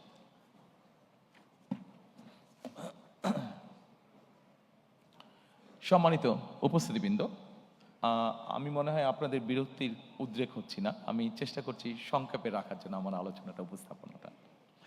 আমি হয়তো ঠিক রেগুলার নর্মালি আপনারা যেভাবে দেখে অভ্যস্ত ম্যানিফেস্টো উপস্থাপন, আমি ঠিক ওভাবে যাচ্ছি না। নর্মালি সাধারণত লাইন বাই লাইন আমাদের নেতৃবৃন্দরা পড়ে যান। আমি যতটুকু বিশ্বাস করি, যতটুকু বুঝি, যতটুকু জানি, যে জিনিসগুলো আমি বিশ্বাস করি আপনাদের সামনে আমি সেই জিনিসগুলো উপস্থাপনের চেষ্টা করছি। অবশ্যই এর অর্থ এই নয় যে বাকি জিনিসগুলোর সাথে আমি একমত নই, অবশ্যই বাকি জিনিসগুলোর সাথে আমি একমত। আমার পার্টির নেতৃবৃন্দ, আমাদের এক্সপার্টসরা মিলে সব তৈরি করেছেন, সবগুলোর সাথেই আমি একমত যে এই সবগুলোই কাজ আমরা পর্যায়ক্রমিকভাবে ইনশাল্লাহ করব। তবে এখানে যেই বিষয়গুলো আমার কাছে বেশি ভালো লেগেছে বা বেশি পছন্দ, সেই বিষয়গুলো আপনাদের সামনে আমি সংক্ষেপে উপস্থাপন করছি। সম্মানিত উপস্থিতবৃন্দ, আসুন এরপরে কৃষি এবং খাদ্য। কৃষির ব্যাপারে কৃষক কার্ড নিয়ে আমি আপনাদেরকে কিছুটা বলেছি। এই কৃষক কার্ড আমরা বিশ্বাস করি কৃষি এবং কৃষককে একটা খুব স্ট্রং সাপোর্ট দিবে, যেটি লং রানে আমাদের কৃষি এবং কৃষককে গড়ে তুলতে আমাদের জন্য, দেশের জন্য এটা ভালো হবে। আমরা এর মধ্যে একটি সিদ্ধান্ত গ্রহণ করেছি, যেটি আমরা 91 সালেও কাজটি করেছিলেন দেশনেত্রী খালেদা জিয়া যখন উনি সরকার গঠন করেন। এইবার ইনশাল্লাহ 12 তারিখে আমরা সরকার গঠনে সক্ষম হলে 10,000 টাকা পর্যন্ত কৃষি ঋণ, সেটিকে আমরা সুদ সহ মওকুফ করতে চাই। আমরা হিসাব করে দেখেছি, আমাদের কাছে যে স্ট্যাটিস্টিক্স আছে, আমরা হিসাব করে দেখেছি যে এই মুহূর্তে যত ঋণ আছে 10,000 টাকা পর্যন্ত কৃষি ঋণ যদি আমরা মওকুফ করি, সেটা সরকারের এমন কিছু চাপ পড়বে না। কাজে কৃষকদেরকে একটা সাপোর্ট দেওয়ার জন্য এই কাজটি আমরা করতে চাই। সম্মানিত উপস্থিতিবৃন্দ, আমরা একটি কাজ শুরু করতে চাই। এই কাজটি পরিবেশের সাথে সম্পর্কিত, এই কাজটি কৃষির সাথে সম্পর্কিত, এই কাজটি প্রকৃতির অনেক কিছুর সাথে সম্পর্কিত। সেটা হচ্ছে খাল খনন কর্মসূচি আমরা শুরু করতে চাই। খাল খনন কর্মসূচি আমরা দেখেছি দেশে গ্রামে যেরকম পপুলার, একইভাবে শহর অঞ্চলগুলোতেও খাল খনন কর্মসূচি অনেক পপুলার। এবং খাল খনন কর্মসূচি আমরা কেন তৈরি করতে চাই, আমি আপনাদেরকে সংক্ষেপে কয়েকটি উদাহরণ দিতে চাই। সম্মানিত উপস্থিতিবৃন্দ, আমাদের খাল খনন কর্মসূচি যে পরিকল্পনা আছে, সেই পরিকল্পনার মধ্যে 20,000 কিলোমিটার ক্যানেল ডিগিং আমরা করতে চাই সারা দেশ মিলে। এখন এর অনেকগুলো কারণ আছে, আমি খুব সংক্ষেপে আপনাদেরকে একটি উদাহরণ দিয়ে বোঝানোর চেষ্টা করতে চাই। আপনাদের নিশ্চয়ই অনেকের মনে আছে, 1 বছর আগে হঠাৎ করে একটি ফ্লাড হয়েছিল নোয়াখালী অঞ্চলে, গ্রেটার নোয়াখালী অঞ্চলে। দয়া করে আপনারা সকলে একটা সুইমিং পুলের কথা চিন্তা করুন, যে এই সুইমিং পুলটার radius 50 square mile, average depth হচ্ছে 7 ফিট। আমরা যদি এরকম একটা সুইমিং পুল চিন্তা করি, সেই নোয়াখালী অঞ্চলে যেই বন্যাটা হয়েছিল, আমরা যদি পুরোটাকে এরকম একটা সুইমিং পুল চিন্তা করি, তাহলে চিন্তা করে দেখবেন ওই পানি যেটা হয়েছিল সেটা কিন্তু 15 দিন পরে চলে গিয়েছিল। কিন্তু আমরা যদি একটা 50 স্কোয়ার মাইলের একটা সুইমিং পুল, যেটার এভারেজ ডেপথ হচ্ছে 7 ফিট, আমরা যদি এই পরিমাণ পানিকে, যেই পানিটি আমাদের কাছে থাকবে যতক্ষণ আমাদের প্রয়োজন, 7-15 দিনে চলে যাবে না। যদি আমরা এই পানিটিকে ধরে রাখতে চাই, ধরে রাখার ব্যবস্থা করতে চাই, তাহলে আমাদেরকে অবশ্যই খাল খনন করতে হবে। প্রিয় উপস্থিতিবৃন্দ, খাল খনন আমাদেরকে আরেকটি কারণে করতে হবে। আমরা বাংলাদেশের যে কোনো জায়গায় যাই না কেন, এখন নলকূপের জন্য বোরিং করি না কেন, আমাদেরকে অনেক ভেতরে যেতে হয়। অর্থাৎ সারফেস ওয়াটার এত পরিমাণ আমরা ব্যবহার করেছি যে এখন আন্ডারগ্রাউন্ড ওয়াটারও ব্যবহার করতে করতে আমাদের ওয়াটার লেভেল অনেক নিচে চলে গিয়েছে। আমরা যদি এই ওয়াটারটাকে রিচার্জ না করি, তাহলে আমাদেরকে আগামী কয়েক বছর পরে ভীষণ বিপদে পড়তে হবে। খাল খনন হচ্ছে এটির অন্যতম আরেকটি কারণ। আমাদের একটি প্রবলেম আছে, আর্সেনিক প্রবলেম। বাংলাদেশের বিভিন্ন অঞ্চলে আর্সেনিক প্রবলেম আছে। আপনি যত আন্ডারগ্রাউন্ড ওয়াটার টেনে তুলবেন, আর্সেনিক আস্তে আস্তে উপরে আসতে শুরু করবে। আপনি যত ওয়াটার রিচার্জ করবেন, আস্তে আস্তে আর্সেনিকটা ডাইলিউট হতে লাগবে, নিচে চলে যেতে লাগবে।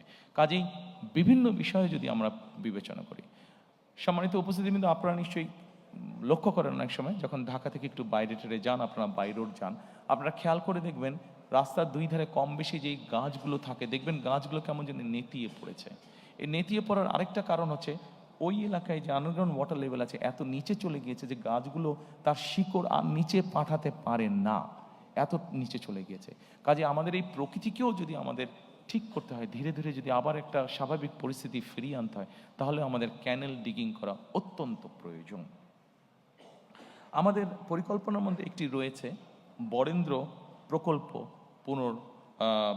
পুনর্চালুকরণ করা। এই বরেন্দ্র প্রকল্প সম্পর্কে আপনাদের অনেকেরই ধারণা আছে। এটি রাজশাহী, চাঁপাইনবাবগঞ্জ, রাজশাহী ওইদিকে শুরু হয়েছিল এবং এটির বিস্তার মোটামুটি ঠাকুরগাঁ পঞ্চগড় পর্যন্ত। এই বরেন্দ্র প্রকল্প চালু করার পরে আমাদের পুরো উত্তরাঞ্চলের কৃষির উৎপাদনই একদম পাল্টে গিয়েছিল। এই প্রকল্পটি মোটামুটিভাবে এখন অলমোস্ট মৃত পায়। আমরা চাই এই প্রকল্পটিকে আবার চালু করার জন্য। সম্মানিত উপস্থিতিবৃন্দ, আমাদের এই কৃষি এবং খাদ্যের মধ্যে আপনি যদি খেয়াল করেন, ডান দিকে একটি আছে জলবায়ু ঝুঁকি মোকাবেলা। জলবায়ু ঝুঁকি মোকাবেলা আমরা সিদ্ধান্ত গ্রহণ করেছি, আমরা পরিকল্পনা গ্রহণ করেছি যে এই ঝুঁকিটা আমাদের জন্য অত্যন্ত রিস্কি একটা ঝুঁকি। আমরা যদি দেখি আমাদের দক্ষিণাঞ্চল যেভাবে গাছপালা মরে যাচ্ছে, দক্ষিণাঞ্চলে যেভাবে নদী নালা শুকিয়ে যাচ্ছে, যেভাবে সমুদ্রের পানি উপরে উঠে আসছে, আমরা যদি দেখি আমাদের সারা বাংলাদেশে কিভাবে ফরেস্টেশন ধীরে ধীরে কমে যাচ্ছে, তাহলে আমাদেরকে ইমিডিয়েট এই কাজটিতে হাত দিতে হবে। এবং আমরা ঠিক করেছি 5 বছরে আমরা চেষ্টা করব, 5 বছরে আমরা চেষ্টা করব, যদিও খুব অ্যাম্বিশিয়াস প্রোগ্রাম, তারপরে আমাদের পরিকল্পনা আছে এবং 5 বছরে আমরা চেষ্টা করছি প্রায় 50 কোটির কাছাকাছি বৃক্ষরোপণ করার জন্য। এরই ভিতরে আমাদের যারা এক্সপার্ট আছেন তারা মোটামুটিভাবে কাজ করেছেন যে কোন এলাকার কোন বৃক্ষটা ভালো হবে, সেভাবে আমরা আমাদের পরিকল্পনা সাজিয়েছি। কাজেই টেকনাফে যেই বৃক্ষটা হবে, তেঁতুলিতেও সেটা হতে পারে, কিন্তু অত ভালো হবে না, কারণ ওখানকার সয়েল ইজ ডিফারেন্ট, ক্লাইমেট আবহাওয়া কিছুটা ডিফারেন্ট। সেই জন্য আমরা সেভাবেই চিন্তা ভাবনা করেছি। এবং আরেকটি জিনিস করেছি, এখন যেটা মডার্ন যুগে করা যায়, আপনি স্যাটেলাইট ইমেজ দিয়ে আপনি কোনো জায়গায় যদি 500 গাছ লাগান, আপনি যদি 500 গাছের চারা ওখানে রোপণ করতে চান, ওখানে 500 চারা রোপণ হলো কি হলো না, আপনি স্যাটেলাইট ইমেজ দিয়ে কিন্তু ওটা ঘরে বসেই আপনি দেখতে পারবেন, মনিটর করতে পারবেন। সেজন্য এই সুবিধাটাও আমাদের আছে। তো আমাদেরকে জলবায়ুর ঝুঁকি মোকাবেলা করার জন্য আমাদেরকে জলবায়ুর উপযোগী যেই গাছগুলো আছে সেগুলো লাগাতে হবে, সেগুলো রোপণ করতে হবে। যেমন আমরা যদি ঢাকা শহরে, এই বোধহয় গত পরশুদিনও আমরা কোনো একটা নিউজে আমি দেখলাম যে ঢাকা শহর বোধহয় পলিউশনে আবার বোধহয় কয়েকটার মধ্যে প্রথম বা দ্বিতীয় তৃতীয় এরকম হয়েছে। কাজেই এই ঢাকা শহরের এয়ারকেও যদি ফিল্টার করতে হয়, আপনাদের নিশ্চয়ই অনেকের জানা আছে যে নিম গাছ সাধারণত অন্য নর্মাল গাছের থেকে 3 গুণ বেশি অক্সিজেন প্রডিউস করে। কাজে আমরা যদি নিম গাছ প্রচুর পরিমাণে ঢাকা শহরে লাগাতে সক্ষম হই, রোপণ করতে সক্ষম হই, তাহলে আমরা কিছুটা হলেও আমাদের ঢাকা শহরের বাতাসকে আমরা ফিল্টার করতে পারবো।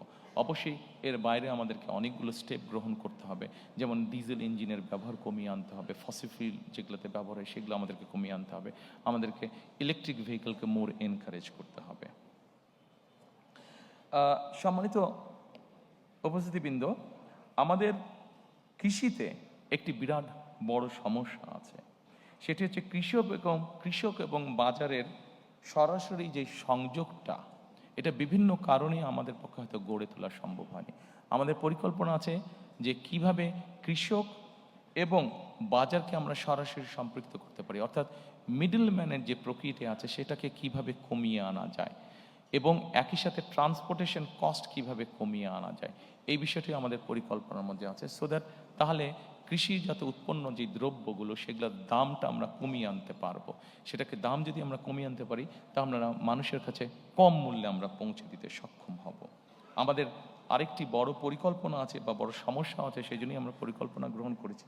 সেটি হচ্ছে আমাদের দেশের বিভিন্ন জায়গায় বিভিন্ন ফল ফলাদি শাক সবজি এগুলো উৎপাদিত হচ্ছে, কিন্তু আমাদের কৃষকরা কোনো শাক সবজি ফল ফলাদি হয়তো 7 দিন 15 দিন বা 1 মাসের জন্য এটাকে রেফ্রিজারেট করতে হবে, কিন্তু সেই রেফ্রিজারেট করার সিস্টেমটা আমাদের এখানে নেই, এবং যেটাকে হিমাগার বা কোল্ড স্টোরেজ বলে।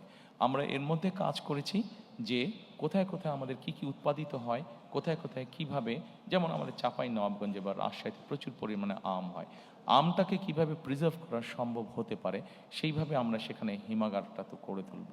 যেখানে আমাদের টমেটো হচ্ছে সেই সিলেট অঞ্চল ধরে যে বিভিন্ন জায়গায় আমাদের টমেটো হচ্ছে, এই টমেটোগুলো আমরা একসময় দেখি যে কৃষকরা ফেলে দেয় বা গরু ছাগল খায়, কারণ সে প্রপার দাম পাচ্ছে না, কারণ একটা সার্টেন টাইমের পরে সে যে ওটাকে রেফ্রিজারেট করবে সেই অবস্থাটা নেই। কাজে এই সবগুলো জিনিসকে আমরা মার্ক করেছি এবং ধীরে ধীরে আমরা এই হিমাগার সিস্টেম বা রেফ্রিজারেট সিস্টেমটাকে আমরা গড়ে তুলতে চাই।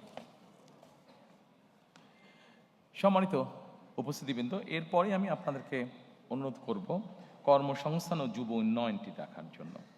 কর্মসংস্থান এবং যুব উন্নয়ন, আমাদের প্রায় 27 লক্ষ বেকার আছে, এর মধ্যে 9 লক্ষ হচ্ছে আমাদের শিক্ষিত বেকার। প্রতি বছর বেকারের সংখ্যা বাড়ছে বই কমছে না। আমরা যদি আমাদের ডেমোগ্রাফি দেখি, পপুলেশন ডেমোগ্রাফিটা দেখি যে 15-20 বছর থেকে আমাদের 60-62 বছর পর্যন্ত, তাহলে এটির সুবিধা আমরা পাবো 2040 সাল পর্যন্ত। অর্থাৎ আমাদের যারা এখন ইয়াং জেনারেশন আছে এদেরকে যদি আমরা আগামী 40 সালের ভিতরে কর্মসংস্থানের ব্যবস্থা করতে না পারি, তাহলে আমরা আমাদের অর্থনীতির যে গতি আছে এটিকে আমরা তৈরি করতে পারবো না।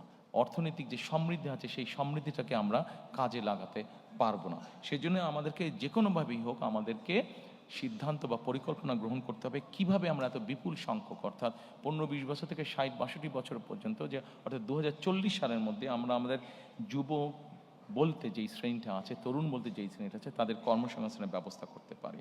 আমরা এখানে অনেকগুলো বিষয় চিন্তা করেছি, তার মধ্যে 2-3টি বিষয় আমি আপনাদের সাথে আলোচনা করব। যেমন বিদেশি ভাষা, আমাদের দেশ থেকে প্রচুর মানুষ বাইরে যায়। আমরা যদি এই মানুষগুলোকে যারা বাইরে যায় এদেরকে যদি আমরা ল্যাঙ্গুয়েজ কোর্স দিতে পারি, তাহলে এটি কিন্তু তার জন্য একটা বেনিফিট হবে, এবং ল্যাঙ্গুয়েজ কোর্সের কারণেই কিন্তু সে অনেক জায়গায় দেশের বাইরে অনেক জায়গায় অনেক ইজিলি সে তার কর্মসংস্থানের ব্যবস্থা করতে পারবে। একই সাথে আমরা তাদের দক্ষতা অর্জনের জন্য দেশের বিভিন্ন জায়গায় এরিয়া বেসিসে আমরা বিভিন্ন ট্রেনিং ইনস্টিটিউট আমরা তৈরি করতে চাই, বিভিন্ন ট্রেনিং ইনস্টিটিউট তৈরি করতে চাই। আমাদের এর ভিতরে আমরা যেটা কাজ করেছি সেটা হচ্ছে যে আমরা বিভিন্নভাবে চেক করেছি যে আগামী 10 বছর পর্যন্ত পৃথিবীর কোন কোন দেশে কি কি ধরনের মানুষ যেতে পারে, কি কি ধরনের মানুষ যাওয়ার কাজের স্কোপ আছে, সেটির ভিত্তিতে আমরা আমাদের ট্রেনিং ইনস্টিটিউটগুলোকে ঢেলে সাজানোর পরিকল্পনা করেছি। এর বাইরে আমাদের যেটা লক্ষ্য আছে সেটা এসএমই ঋণ প্রদান, অর্থাৎ এসএমই ছোট বা মিডিয়াম যে ইন্ডাস্ট্রিগুলো হবে সেখানে সহজ শর্তে ঋণ প্রদান করতে চাইছি। আমরা যারা অনলাইনে শপিং করে অ্যামাজন এবং আলিবাবা এই ধরনের প্রতিষ্ঠানের সাথে আপনাদের অনেকেরই পরিচয় আছে। এইখানে যেই দ্রব্যগুলো পাওয়া যায়, প্রোডাক্টগুলো পাওয়া যায়, এগুলো যে খুব রকেট সায়েন্স টাইপের প্রোডাক্ট তা না, এগুলা বরং এই প্রোডাক্টগুলো খুব সহজেই কিন্তু তৈরি করা সম্ভব হয়।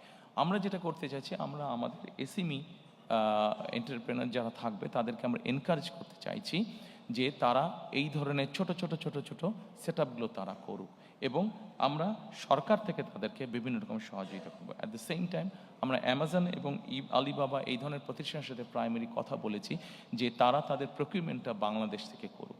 যখন তারা বাংলাদেশ থেকে তাদের প্রকিউরমেন্টটা করা শুরু করবে, খুব স্বাভাবিকভাবেই আমাদের এই মিল ফ্যাক্টরিগুলো চলবে, এবং এই মিল ফ্যাক্টরিগুলো চলা মানে কর্মসংস্থানের ব্যবস্থা হওয়া। সম্মানিত উপস্থিতিবৃন্দ, আমাদের আগামী দিনের লক্ষ্য হচ্ছে আমরা যেই পরিকল্পনায় গ্রহণ করি না কেন, প্রত্যেকটি পরিকল্পনা অন্যতম প্রাইমারি লক্ষ্য হচ্ছে আমাদের কর্মসংস্থান তৈরি করা, যত বেশি সংখ্যক কর্মসংস্থান তৈরি করা।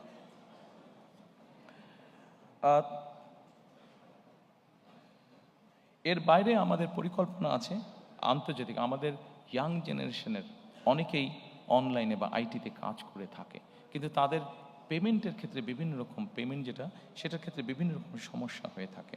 আমরা সেই জন্য আন্তর্জাতিক পেমেন্ট যে সুবিধা আছে, পেপাল সহ এই ধরনের সুবিধাগুলো আছে, এগুলোকে আমরা ইনভাইট করছি, এগুলোকে আমরা দেশে নিয়ে আসতে চাইছি।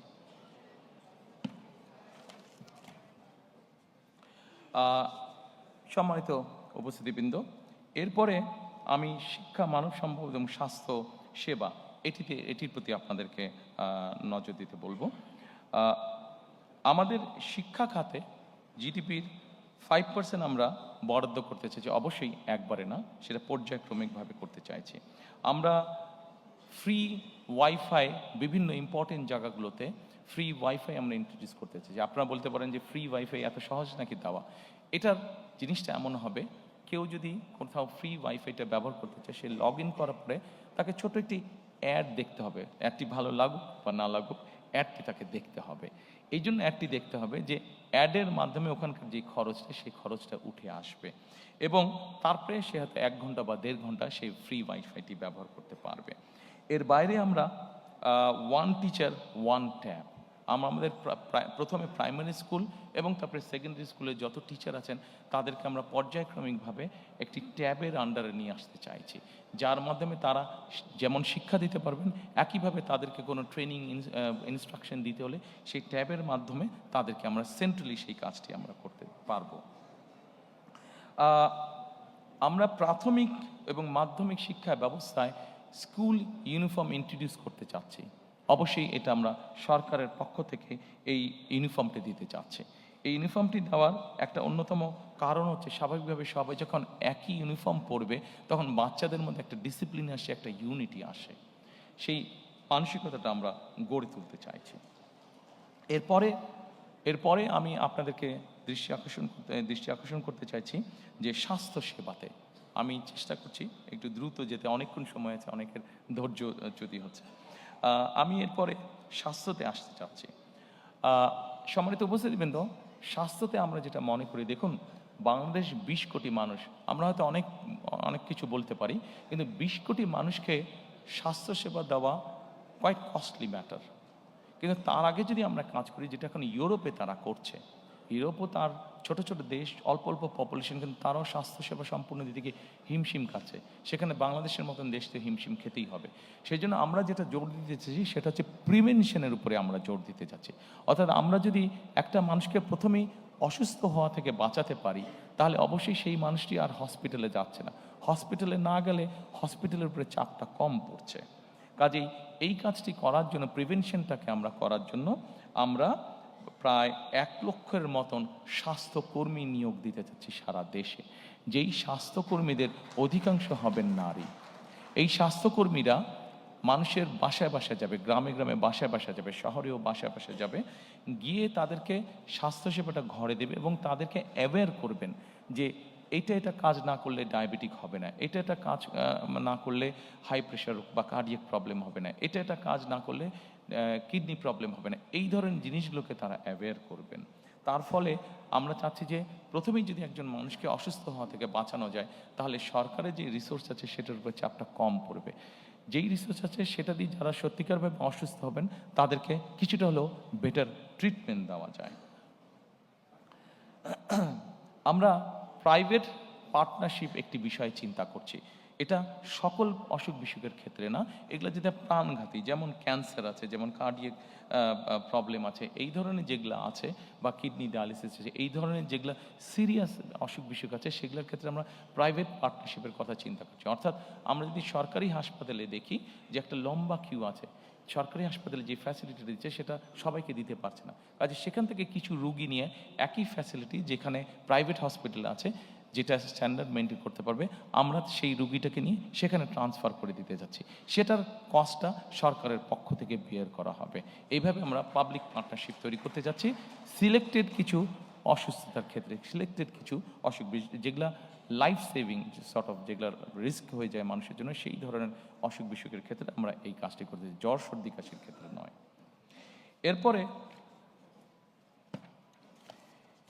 এরপরে আমি আপনাদেরকে অনুরোধ করব প্রতিরক্ষা পররাষ্ট্রনীতিতে। সম্মানিত উপস্থিতিবৃন্দ, অবশ্যই সশস্ত্র বাহিনীকে আমরা সকল বিতর্ক এবং রাজনীতিকরণের বাইরে রাখতে চাই। আমরা যদি সত্যিকারভাবে আমাদের একটি শক্তিশালী সশস্ত্র বাহিনী গড়ে তুলতে চাই, তাহলে অবশ্যই আমাদেরকে পেশাদারিত্ব বা প্রফেশনালিজমের উপরে জোর দিতে হবে এবং অবশ্যই তাদেরকে সকল রাজনীতিকরণের বাইরে আমাদেরকে রাখতে হবে।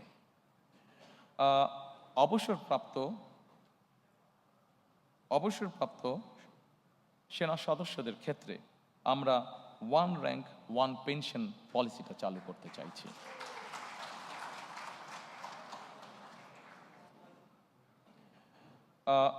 সম্মানিত উপস্থিতিবৃন্দ, ফরেন পলিসির ক্ষেত্রে কথা আছে যে ফরেন পলিসিটা কেমন হবে। আমি এক বাক্যে আপনাদেরকে বলছি, দেখুন, বাংলাদেশে 20 কোটি মানুষ, আমরা এর আগেই বলেছি বহু 4 কোটি বেকার আছে, স্বাস্থ্যর বিষয় আছে, কর্মসংস্থানের বিষয় আছে। আমাদের ফরেন পলিসিটা খুব সংক্ষেপে যদি বলি সেটাই হবে, অর্থাৎ আমার দেশের স্বার্থ, আমার দেশের মানুষের স্বার্থ রক্ষা করে যাদের বন্ধুত্ব সহযোগিতা পেলে আমরা আমাদের দেশে নতুন ব্যবসা বাণিজ্য প্রতিষ্ঠিত করতে পারবো, আমার দেশের মানুষের কর্মসংস্থানের ব্যবস্থা করতে পারবো, আমাদের দেশের অর্থনৈতিক অবস্থা শক্তিশালী হবে, অবশ্যই আমার দেশের স্বাধীনতা এবং সার্বভৌমত্ব অক্ষুণ্ণ রাখবে।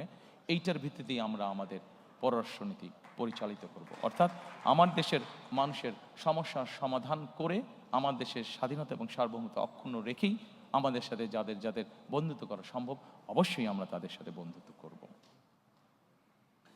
আমাদের সামনে একটি বিরাট পররাষ্ট্রনীতিতে একটি বিরাট সমস্যা আছে, এটি মানবিক সমস্যা, সেটিকে আমরা সকলেই জানি, সেটি হচ্ছে রোহিঙ্গা সমস্যা যেটি আছে। আমাদের নিজেদের দেশের জনসংখ্যা প্রায় 20 কোটি। এই জনসংখ্যাকে আমাদের কর্মসংস্থানের ব্যবস্থা, খাদ্যের সংস্থা, চিকিৎসা ব্যবস্থা সকল কিছু করতে হবে। আমাদের প্রায় 1.2 মিলিয়নের মতন আমাদের রোহিঙ্গা আছে। তারাও মানুষ, মানবিক দৃষ্টিকোণ থেকে অবশ্যই তাদের দেশে যে অবস্থা, আমরা এখানে বাংলাদেশ তাদেরকে আশ্রয় দিয়েছে, অবশ্যই আমরা তাদেরকে দেখব, কিন্তু অ্যাট দ্য সেম টাইম আমরা চাবো যে তাদের এলাকায়, তাদের ঘরে তাদের জন্য সেফ একটা সিচুয়েশন তৈরি হোক এবং ধীরে ধীরে তারা তাদের এলাকায় ফিরে যাক। অর্থাৎ আমরা রোহিঙ্গা প্রত্যাবর্তন, সেফ প্রত্যাবর্তন আমরা নিশ্চিত করতে চাই। সম্মানিত উপস্থিতিরা, আমাদের পদ্মা, তিস্তা সহ বিভিন্ন নদীর পানির বন্টনের আমাদের কিছু অসুবিধা আছে। আমরা চাই যাদের সাথে আমাদের এই অসুবিধা আছে তাদের সাথে বসে আলোচনা করে আমরা এই সমস্যার সমাধান করতে চাই, যাতে আমার দেশের মানুষ তার পানির ন্যায্য হিসাব পেতে পারে।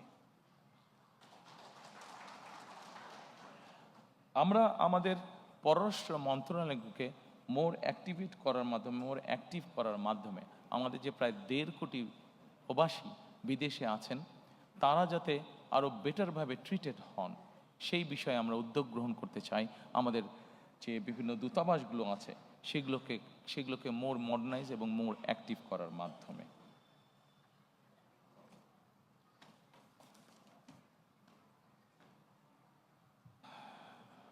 সম্মানিত উপস্থিতিবৃন্দ, এরপরে একটি অত্যন্ত গুরুত্বপূর্ণ বিষয় আছে, সেটির প্রতি আপনাদেরকে আমি অনুরোধ করব নজর দেওয়ার জন্য। শ্রমিক এবং প্রবাসী কল্যাণ। আমাদের দেশে একটি সমস্যা আছে, আমাদের দেশের নারী, পুরুষ এবং প্রতিবন্ধী যারা, তাদের ক্ষেত্রে একটি বেতনের ব্যাপারে একটি বৈষম্যমূলক আচরণ হয়ে থাকে অনেক জায়গায়, অনেক ক্ষেত্রে। আমরা পর্যায়ক্রমিকভাবে এই সমস্যাটির সমাধান করতে চাই, অর্থাৎ নারী, পুরুষ এবং প্রতিবন্ধীদের জন্য বৈষম্যহীন বেতন আমরা নিশ্চিত করতে চাই।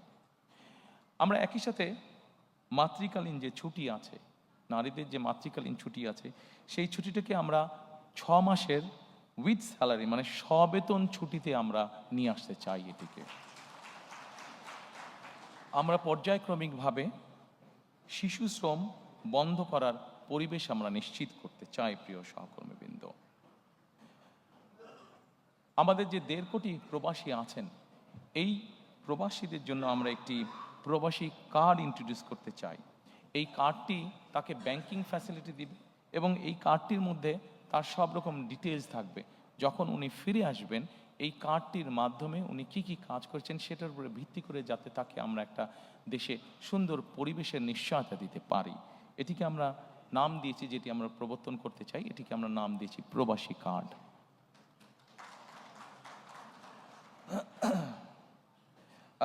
এর বাইরে আমরা প্রবাসীদের জন্য রেমিটেন্স প্রণোদনা দিতে চাই।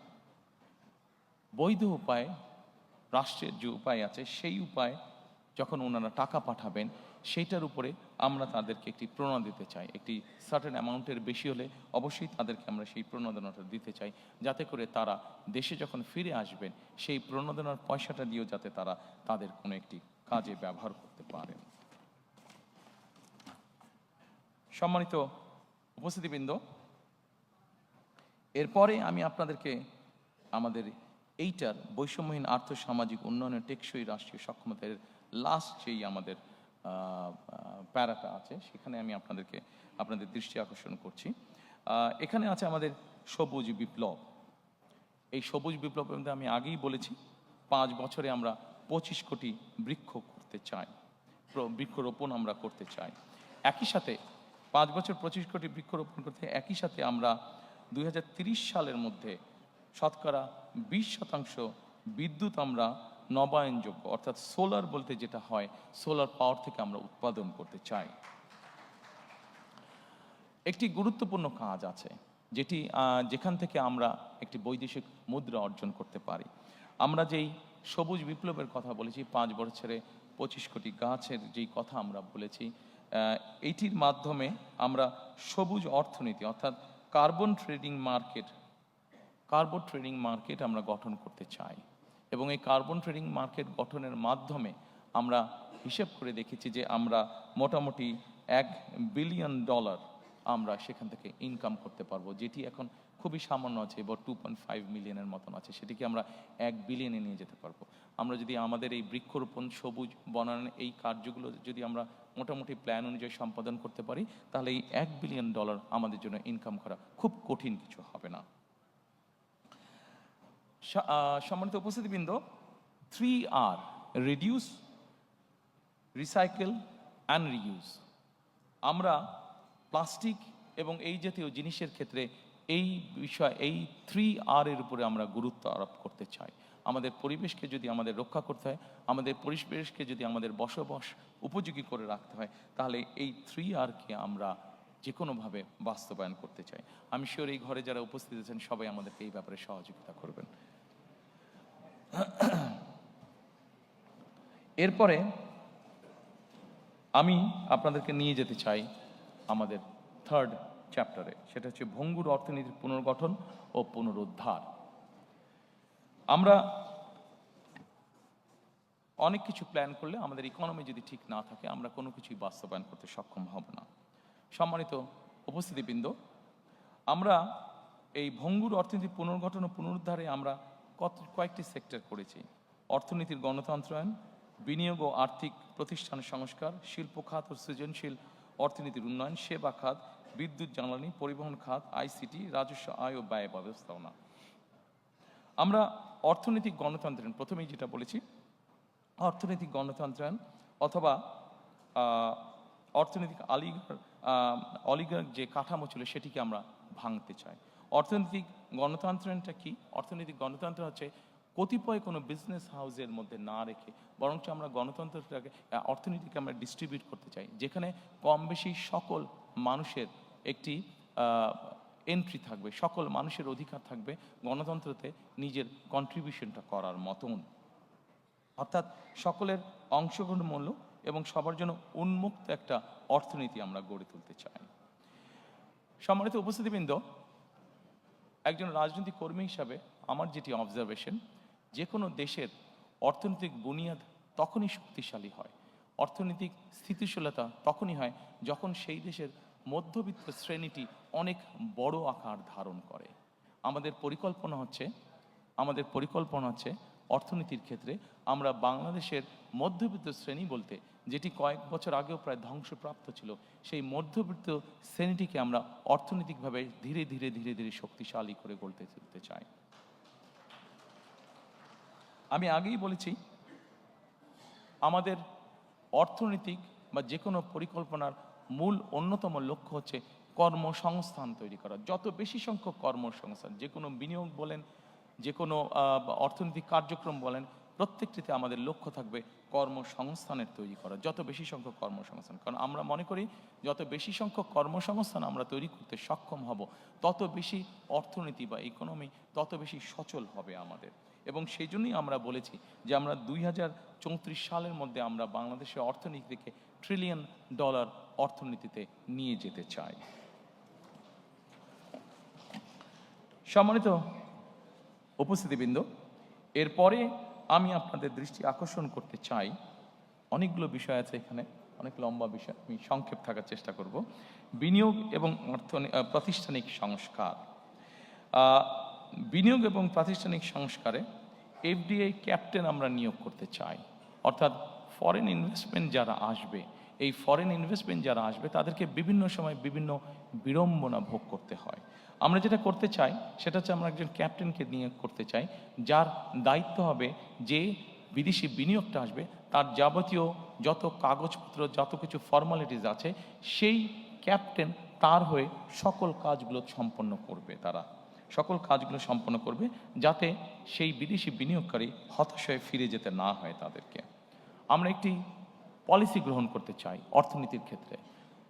সম্মানিত উপস্থিতিবৃন্দ, আপনাদের সকলেরই ধারণা আছে বিনিয়োগ বা অর্থনীতি এমন একটি বিষয়, আমরা যদি এটি ব্যাপারে যে কোনো পলিসি নিয়ে এবং হুট করে যদি 7 দিন পর পর পলিসি চেঞ্জ করতে চাই, তাহলে অর্থনীতি কোনোভাবেই শুভ ফল দেখতে পাবে না।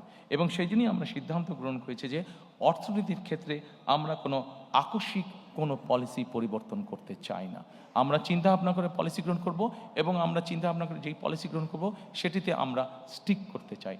হুট করে আমরা কোনো পলিসির পরিবর্তন করতে চাই না, যা আমরা অতীতে দেখেছি, যাতে করে আমাদের বিনিয়োগ, আমাদের ব্যবসায়ীরা ক্ষতিগ্রস্ত না হন। আমরা লাইসেন্সিং প্রক্রিয়াকে সহজকরণ করে ফেলতে চাই। লাইসেন্সিং প্রক্রিয়া সহজকরণ করলে আমাদের ব্যবসায়ীরা উৎসাহিত হবেন, বিদেশি বিনিয়োগকারীরা উৎসাহিত হবেন। অনেক সময় আমরা দেখেছি লাইসেন্সিং প্রক্রিয়া বর্তমানে অনেক কঠিন, জটিল থাকার কারণে অনেক বিনিয়োগকারী, সেটি দেশি হোক বিদেশি হোক, তারা হতাশ হয়ে অনেক ক্ষেত্রেই ফিরে যান। সেটিকে আমরা ইজি করে আনতে চাই। সম্মানিত উপস্থিতিবৃন্দ, এই মুহূর্তে যদি আমরা চিন্তা করি আমাদের সবচেয়ে বড় রেমিটেন্সের উপায় কোনটা? আমাদের সবচেয়ে বড় রেমিটেন্সের উপায় হচ্ছে গার্মেন্টস।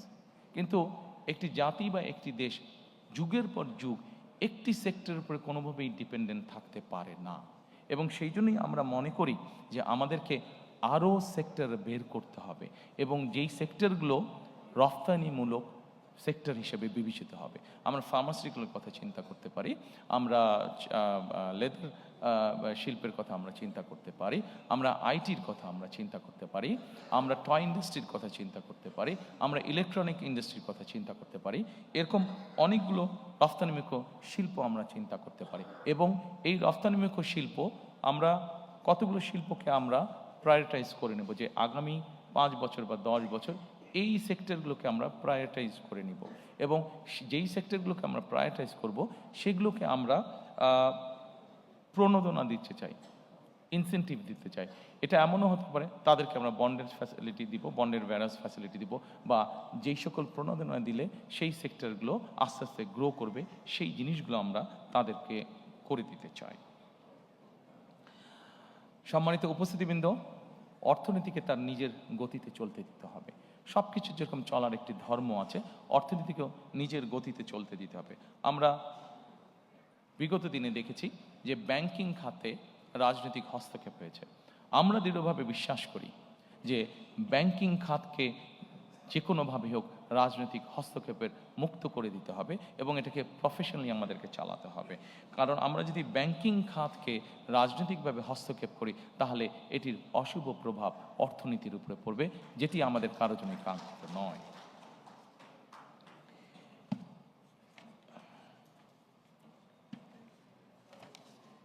এরপরে আমি আপনাদেরকে অনুরোধ করব, শিল্প খাত ও সৃজনশীল অর্থনীতির উন্নয়ন, এই বিষয়টি দেখার জন্য। এর মধ্যেই আমি আপনাদের কাছে বলেছি যে আমরা নতুন নতুন শিল্প গঠনের আমরা চেষ্টা করব। এর মধ্যে একটি বিষয় আছে, বিশেষ করে ক্ষুদ্র কুটির মাঝারি শিল্প যেটা আছে, এগুলোকে আমরা টার্গেটেড সাপোর্ট আমরা দিতে চাই। এগুলোকে আমরা টার্গেটেড সাপোর্ট দিতে চাই, যে এসএমই আছে, ক্ষুদ্র এবং কুটির শিল্প যেগুলো আছে। আমরা এর আগে দেখেছি, বিগত সময়ে আমরা দেখেছি অনেক বিনিয়োগ হয়েছে, কিন্তু কর্মসংস্থানের ব্যবস্থা হয়নি। আমরা 100 মিলিয়ন দিয়ে একটা ফ্যাক্টরি যদি করি, কিন্তু ওটাতে যত না মানুষ কর্মসংস্থানের ব্যবস্থা হবে, আমরা যদি 10 মিলিয়ন দিয়ে বা 1 মিলিয়ন দিয়ে কোনো ফ্যাক্টরি করি, আমরা দেখেছি যে সেখানে অধিক কর্মসংস্থানের ব্যবস্থা হয়ে থাকে।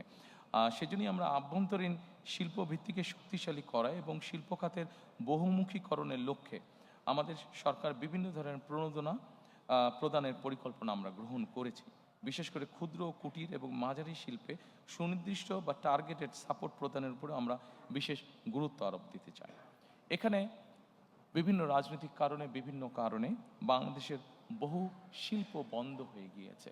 শিল্প বন্ধ হওয়া মানেই অর্থনীতির গতি থেমে যাওয়া।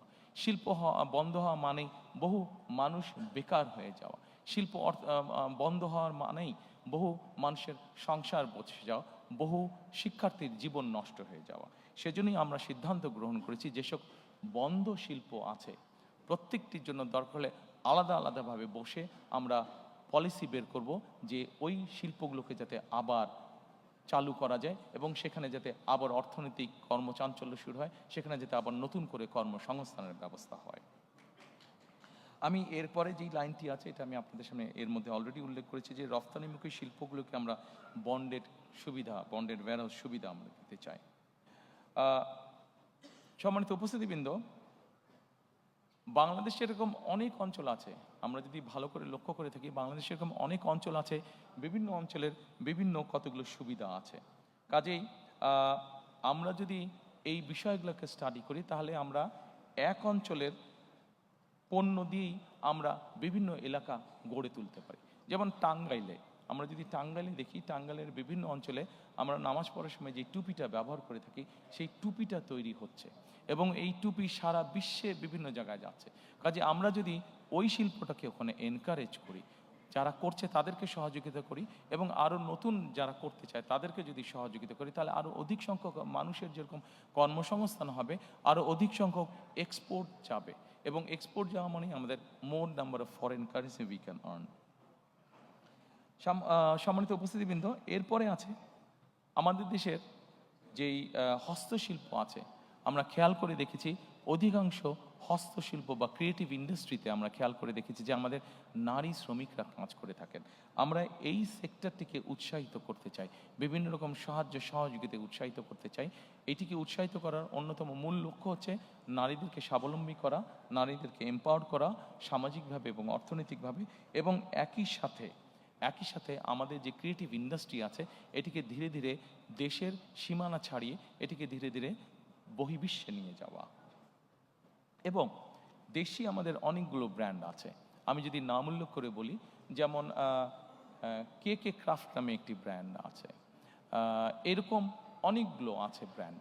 আমরা পৃথিবীর বড় বড় দেশ যেগুলো আছে, আমরা বাংলাদেশের এরকম শিল্প যারা আছে, এই শিল্পগুলোকে যদি আমরা সাপোর্ট দিই, যে তারা পৃথিবীর বড় বড় যেই স্টোরগুলো আছে সেখানে যদি তাদেরকে সাপোর্ট দিই, যে ঠিক আছে আগামী 1 বছর 2 বছর বা 3 বছরের জন্য তোমাদেরকে আমরা ট্যাক্স রিবেট সহ বিভিন্ন সুবিধা দিচ্ছি, তাহলে আমরা আমাদের এই দেশীয় ব্র্যান্ডগুলোকে আন্তর্জাতিক মার্কেটে আমরা একটা বসার বা দাঁড়ানোর মতন একটা সুবিধা আমরা তাদেরকে তৈরি করে দিতে সক্ষম হব।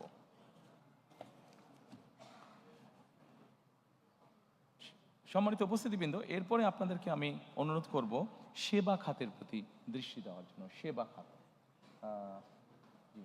সেবা খাতের জন্য দৃষ্টি দেওয়া।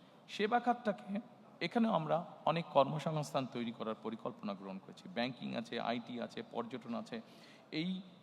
এইগুলোকে যদি আমরা ঠিকভাবে সামনের দিকে গড়ে তুলতে সক্ষম হই, তাহলে ব্যাংকিং খাতে আমরা প্রচুর, ব্যাংকিংটা সার্ভিস সেক্টর এখানে আমরা দিতে পারবো, আইটিতে আমরা প্রচুর পরিমাণে জব তৈরি করতে পারবো, পর্যটনে আমরা প্রচুর পরিমাণে বাংলাদেশের বিভিন্ন জায়গায় বিভিন্ন ছোট ছোট ছোট অনেকগুলো আছে, এটাকে সার্ভিস ইন্ডাস্ট্রিগুলোকে আমরা যদি ঠিকভাবে তৈরি করতে পারি, এখানে আমরা অনেক কর্মসংস্থানের সুযোগ তৈরি করতে পারবো। একই সাথে আমরা সেবা খাতকে যদি প্রযুক্তি নির্ভর এবং রফতানিমুখী করার মাধ্যমে আমরা কর্মসংস্থানের ব্যবস্থা আমরা করতে পারবো। ঠিক একইভাবে আমরা আন্তর্জাতিক সার্টিফিকেশন এবং ব্র্যান্ডিং যেগুলো আছে, যেমন ধরেন ফেসবুক আছে, ইউটিউব আছে, বিভিন্ন আইটি কোম্পানি আছে, এদেরকে যদি আমরা বাংলাদেশে নিয়ে আসতে পারি, তাহলে আমাদের ইয়াং জেনারেশন যারা এই কাজগুলোর সাথে জড়িত, তাদের জন্য তখন কাজ করতেও সুবিধা হবে, তাদের ইনকাম যেরকম বাড়বে, আরও অধিক সংখ্যক মানুষের কাজ করার অপরচুনিটি তখন তৈরি হবে। এরপরে আমি আপনাদেরকে অনুরোধ করব বিদ্যুৎ, জ্বালানি ও পরিবহন খাতটিকে দেখার জন্য। সম্মানিত উপস্থিতিবৃন্দ, বিদ্যুৎ খাতে এখানে অনেক কিছু বলা আছে, বিদ্যুৎ খাতে অনেক পয়েন্ট আছে, আমি এতগুলো পয়েন্ট আলোচনা করব না। আমরা যদি সকলে প্রথমে এক বাক্যে একটা কথা চিন্তা করি, বিদ্যুৎ খাতটি আমরা কিরকম চাই, আপনাদের যে কাউকে যদি আমি প্রশ্ন করি, আপনারা এক বাক্যে একটি উত্তর দিবেন যে আমরা নিরবিচ্ছিন্ন বিদ্যুৎ চাই, তাই তো নাকি? সবার কিন্তু এটা থাকবে, নিরবিচ্ছিন্ন বিদ্যুৎ চাই আমরা। কাজেই আপনাদের মতন আমিও একজন মানুষ যে যার লক্ষ্য এবং উদ্দেশ্য থাকবে বাংলাদেশে নিরবিচ্ছিন্ন বিদ্যুতের পরিস্থিতি তৈরি করা। এবং নিরবিচ্ছিন্ন বিদ্যুৎ পরিস্থিতি তৈরি করার জন্য কি কি আমরা চিন্তা ভাবনা করেছি, সম্মানিত উপস্থিতিবৃন্দ, আপনাদের কাছে সেগুলো আছে, আপনাদের বিরক্তি উদ্যোগ করার জন্য আমি আর সেটা লম্বা করছি না। তবে আমরা যেরকম বলেছি, অলরেডি আমি আপনাদের সামনে বলেছি যে 2030-এর মধ্যে আমরা 20% নবায়নযোগ্য বিদ্যুৎ যেরকম আমরা তৈরি করতে চাই। একই সাথে আমরা আমাদের ঢাকা শহরে প্রতিদিন 7,000 টন ময়লা বা আবর্জনা তৈরি হচ্ছে। এইভাবে যদি আমরা চিন্তা করি, বাংলাদেশের সবগুলো বড় শহরে এরকম হচ্ছে। কাজেই আবর্জনাকে, পরিবেশকে রক্ষার জন্য আবর্জনা থেকে কিভাবে বিদ্যুৎ তৈরি করা যায়, আমরা সে ব্যাপারেও চিন্তা ভাবনা করছি। এবং এতটুকু আপনাদেরকে আমি বলতে পারি, ইনশাল্লাহ 12 তারিখে নির্বাচনে আমরা সরকার গঠনে সক্ষম হলে ইনশাল্লাহ খুবই দ্রুত আমরা আবর্জনা থেকে ইনশাল্লাহ বিদ্যুৎ উৎপাদন করব এই দেশের মানুষের জন্য।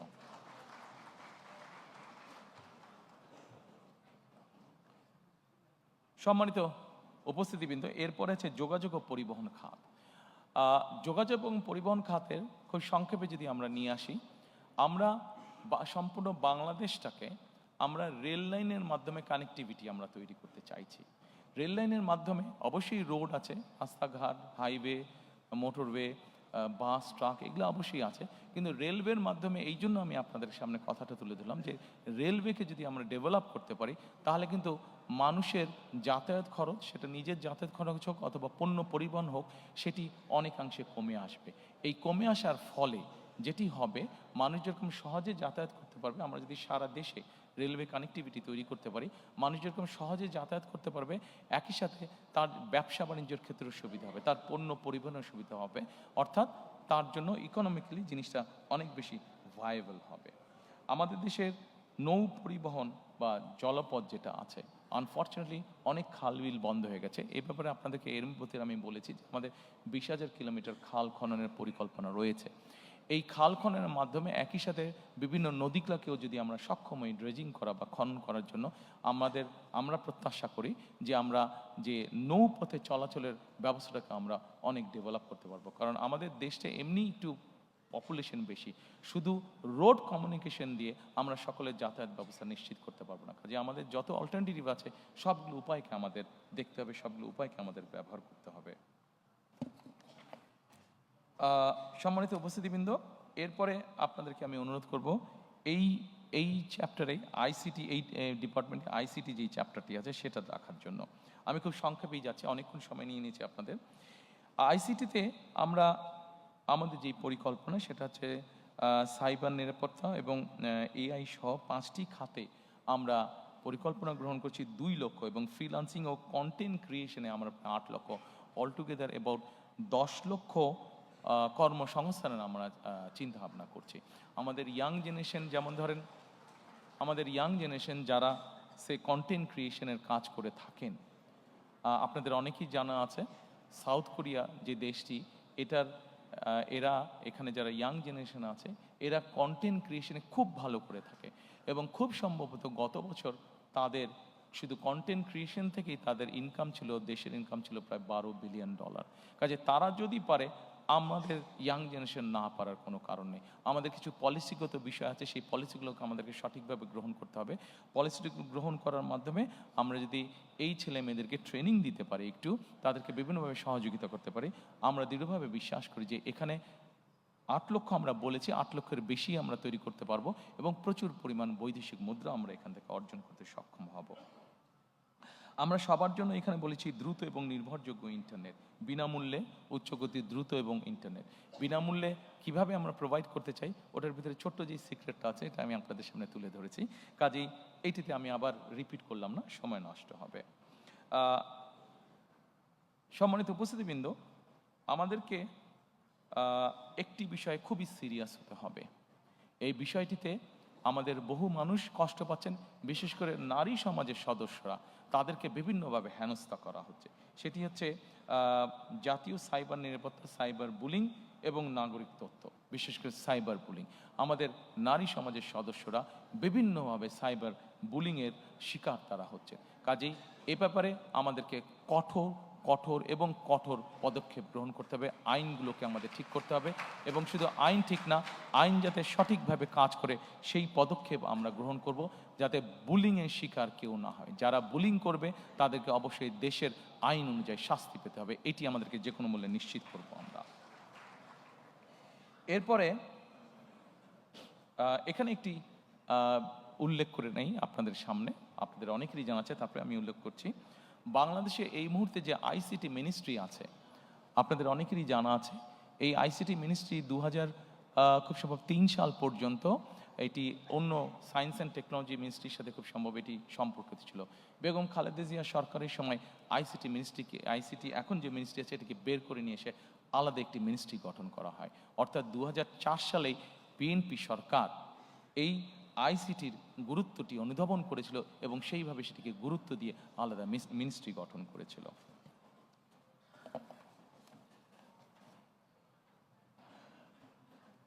সম্মানিত উপস্থিতিবৃন্দ, এরপরে রাজস্ব আয় ও ব্যবস্থাপনা আছে। রাজস্ব আয় এবং ব্যবস্থাপনার মধ্যে অনেকগুলো সেক্টর আছে। আমি আলোচনায় যাব না, ডিটেইল আলোচনায় যাব না, আমি শুধু একটা কথাই বলবো। সম্মানিত উপস্থিতিবৃন্দ, একটি দেশ পরিচালনার জন্য অবশ্যই অর্থের প্রয়োজন হয়, রিসোর্সের প্রয়োজন হয়। আমাদের দল আমরা মনে করি আমরা যদি আমাদের সরকার মানুষের কর্মসংস্থান যত বেশি তৈরি করতে পারবে, বিনিয়োগের অবস্থা যত বেশি তৈরি করতে পারবে, যত বেশি মানুষকে বিনিয়োগ করাতে পারবে, অটোমেটিক নর্মালি সরকারের রাজস্ব বৃদ্ধি পাবে।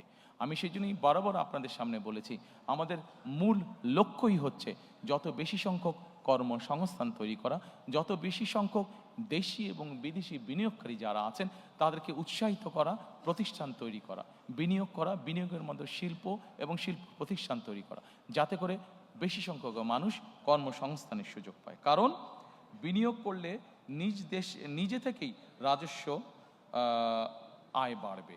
নাগরিকের আয় বাড়লে আমরা বিশ্বাস করি প্রত্যেকটি নাগরিকের আয় যত বাড়বে রাষ্ট্রের আয়ও তত বাড়বে। সেই জন্য আমরা ওইভাবে ট্যাক্স ইম্পোজ না করে আমরা চাই নাগরিকের আয় বাড়ুক। নাগরিকের আয় বাড়ানোর জন্য যা যা করা প্রয়োজন আমরা সেটি করতে চাই। নাগরিকের আয় বাড়া মানেই সরকারের বা রাষ্ট্রের আয় বাড়া। আমরা জিনিসটাকে এইভাবেই চিন্তা করতে চাই।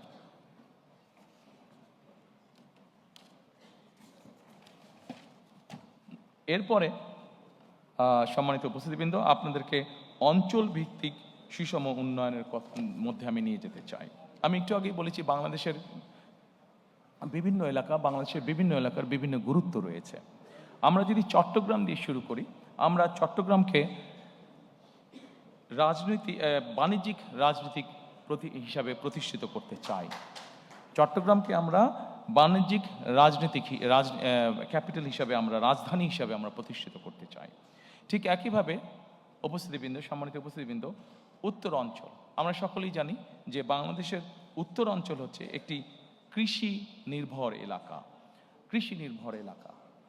কাজে এই কৃষি নির্ভর এলাকা যেহেতু, সেই জন্যই আমরা চাই উত্তর অঞ্চলে কৃষি রিলেটেড কি ইন্ডাস্ট্রি হতে পারে, সেই ধরনের ইন্ডাস্ট্রি যারা এরই ভিতরে করছেন বা করতে চান, সেই মানুষগুলোকে আরও প্যাট্রোনাইজ করা, এনকারেজ করা, যাতে তারা সেই ধরনের কৃষি সেই ধরনের শিল্প তারা গড়ে তুলতে চান। এর ভিতরে আমি আপনাদের সামনে তুলে ধরেছি যে বরেন্দ্র অঞ্চল যেটা আছে, বরেন্দ্র প্রজেক্ট যেটা আছে, সেটিকে আমরা পুনরায় চালু করতে চাই। এর বাইরে আমি এর ভিতরেই বলেছি যে আম সংরক্ষণ, যেমন আমাদের প্রচুর আম হয় রাজশাহীতে, প্রচুর আম হয় চাঁপাইনবাবগঞ্জে, এই আমগুলোকে কিভাবে প্রিজার্ভ করা যায়, বা আমগুলোকে যেগুলো আম নষ্ট হয়ে যেতে পারে সেগুলো নষ্ট হবার আগে বাই প্রোডাক্ট কী কী তৈরি করা যেতে পারে, কৃষি সংক্রান্ত আরও যেগুলো বিভিন্ন পণ্য উৎপন্ন হচ্ছে সেগুলোকে কীভাবে বাই প্রোডাক্ট করা যেতে পারে। প্রচুর আমাদের আলুর প্রোডাকশন হয়, আলুর বাই প্রোডাক্ট কী কী হতে পারে সেই ধরনের ইন্ডাস্ট্রিগুলোকে গ্রো করতে সহযোগিতা করা। গ্রো করার মাধ্যমে একদিকে যেরকম ইনভেস্ট হবে, ঠিক একইভাবে প্রচুর কর্মসংস্থানের ব্যবস্থা হবে। এরপরে আমাদের যে হাওড় বাওড় আছে, এরপরে যেটি স্লাইড সেটিতে আমি যাওয়ার অনুরোধ করব। আমাদের দেশের বিভিন্ন জায়গায় বিভিন্ন হাওড় বাওড়ের কারণে বিভিন্ন প্রাকৃতিক দুর্যোগ বা বন্যা হয়ে থাকে। এই প্রাকৃতিক দুর্যোগ এবং বন্যাকে নিয়ন্ত্রণ করার জন্য অবশ্যই আমাদের টেকসই বাঁধ দরকার, এবং ব্লু ইকোনমি এটির মাধ্যমে আমাদের হাওড় বাওড় জায়গাগুলো আবার দেখতে অনেক সুন্দর, দেখতে যেহেতু সুন্দর এইগুলো, সেই জন্য এগুলোর মাধ্যমে আমরা এগুলোকে প্রোটেক্ট করার মাধ্যমে আমরা উপকূল উন্নয়ন বোর্ড গঠনের একটি পরিকল্পনা আমাদের আছে। এই উপকূল উন্নয়ন বোর্ড গঠনের মাধ্যমে আমরা ব্লু ইকোনমি এবং পর্যটনকেও এখানে এনকারেজ করতে চাই।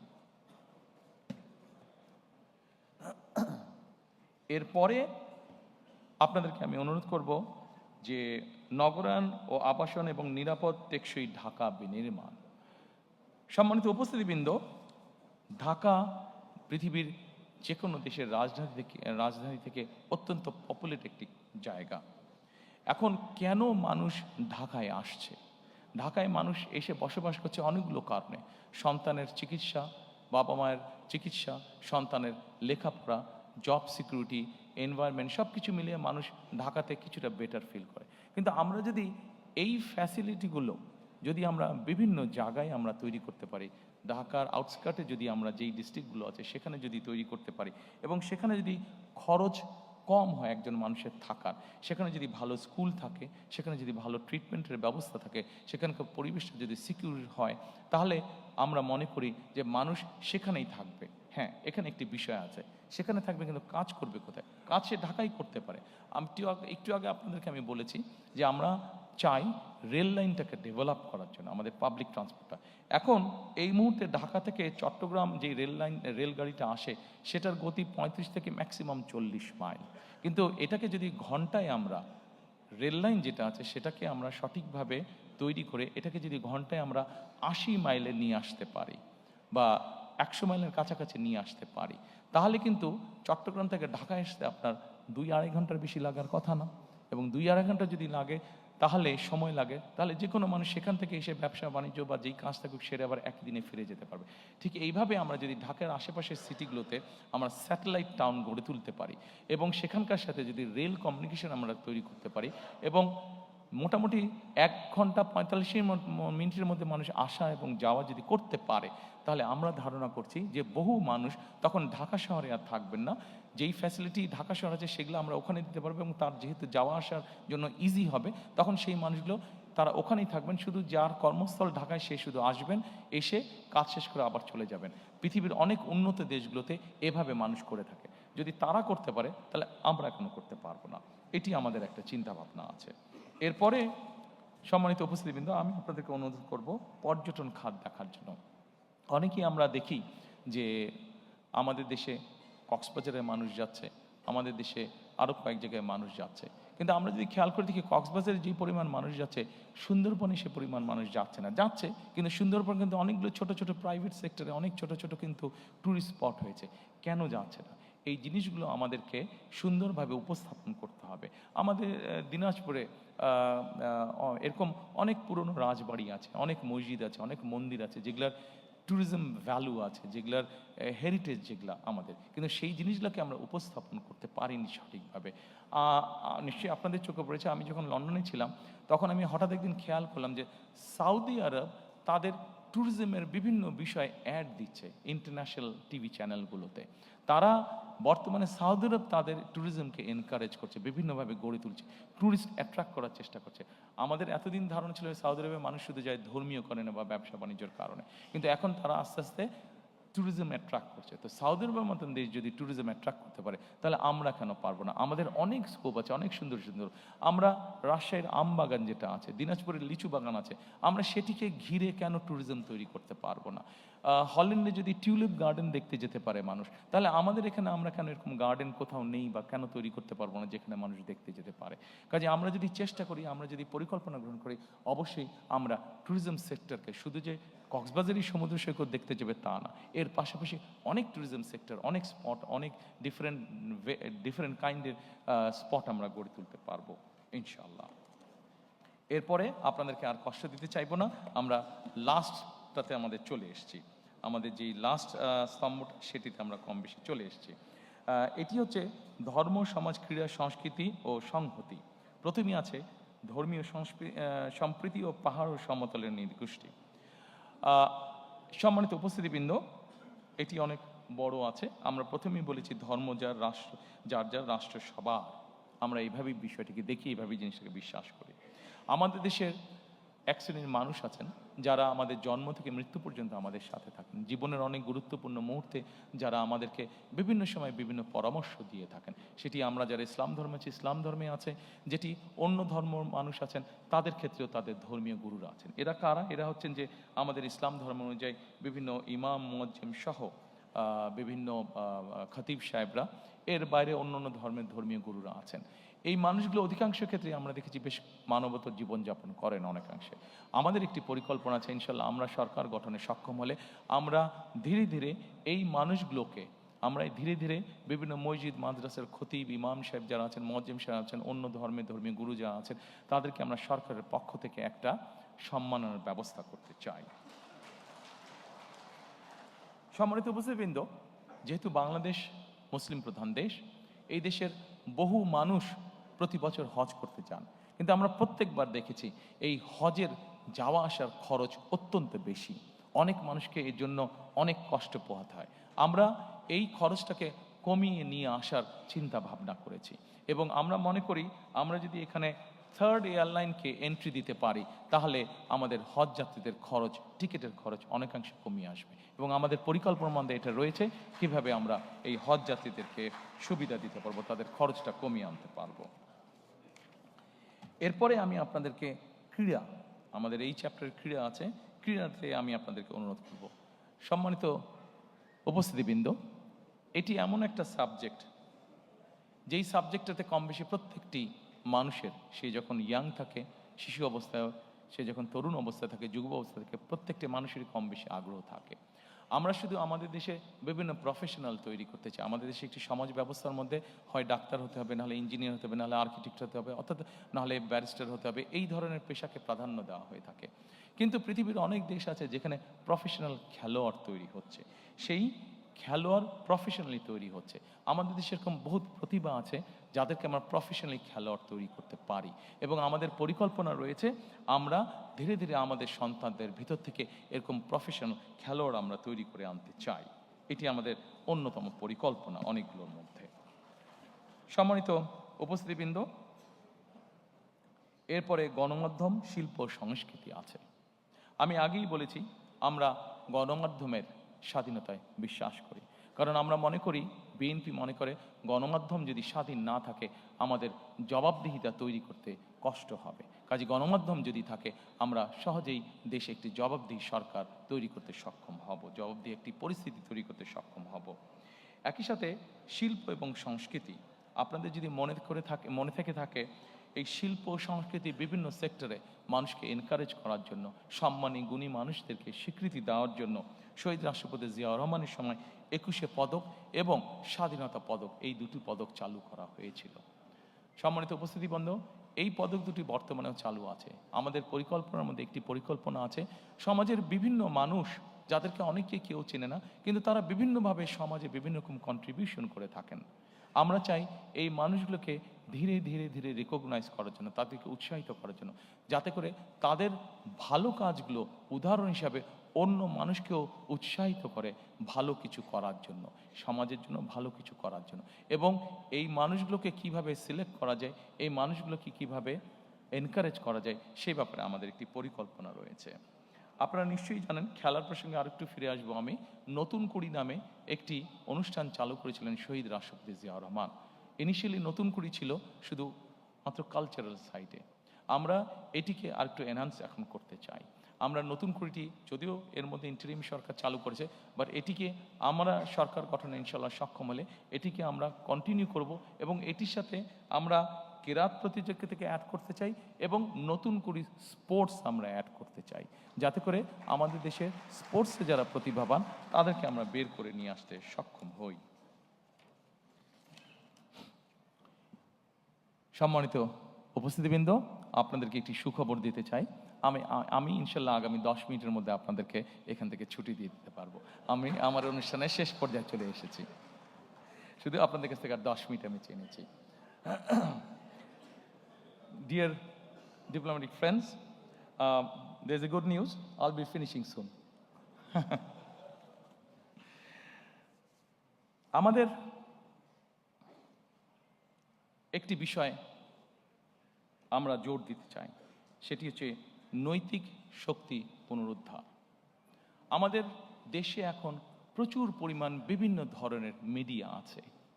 আমরা যেটি করতে চাই, সম্মানিত উপস্থিতিবৃন্দ, আমরা ছোট ছোট ডকুমেন্টারি তৈরি করতে চাই সমাজের সর্বস্তরের মানুষের জন্য।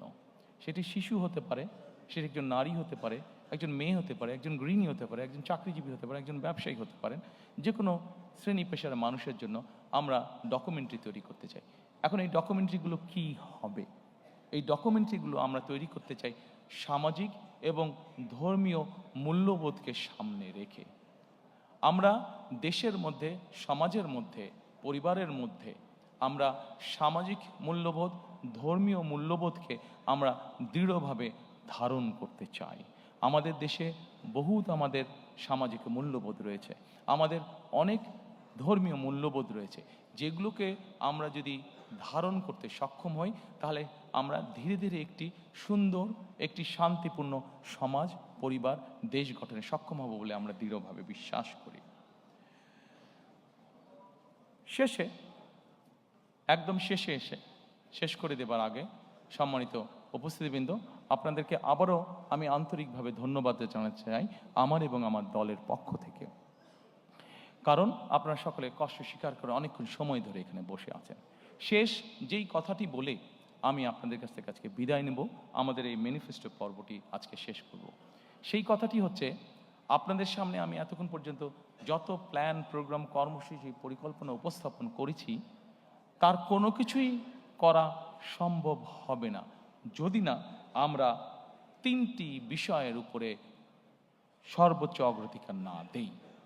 সম্মানিত উপস্থিতিবৃন্দ, আমি ব্যক্তিগতভাবে একজন মানুষ হিসেবে, একজন রাজনৈতিক কর্মী হিসেবে আমি মনে করি দুর্নীতি, আইনের শাসন এবং জবাবদিহিতা, আমরা যদি এই 3টির ব্যাপারে, যারাই সরকার গঠন করবেন, আমরা যদি এই 3টির ব্যাপারে কঠোর পদক্ষেপ গ্রহণ না করি, তাহলে আমরা আমাদের কোনো পরিকল্পনাকেই সফল করে গড়ে তুলতে পারবো না।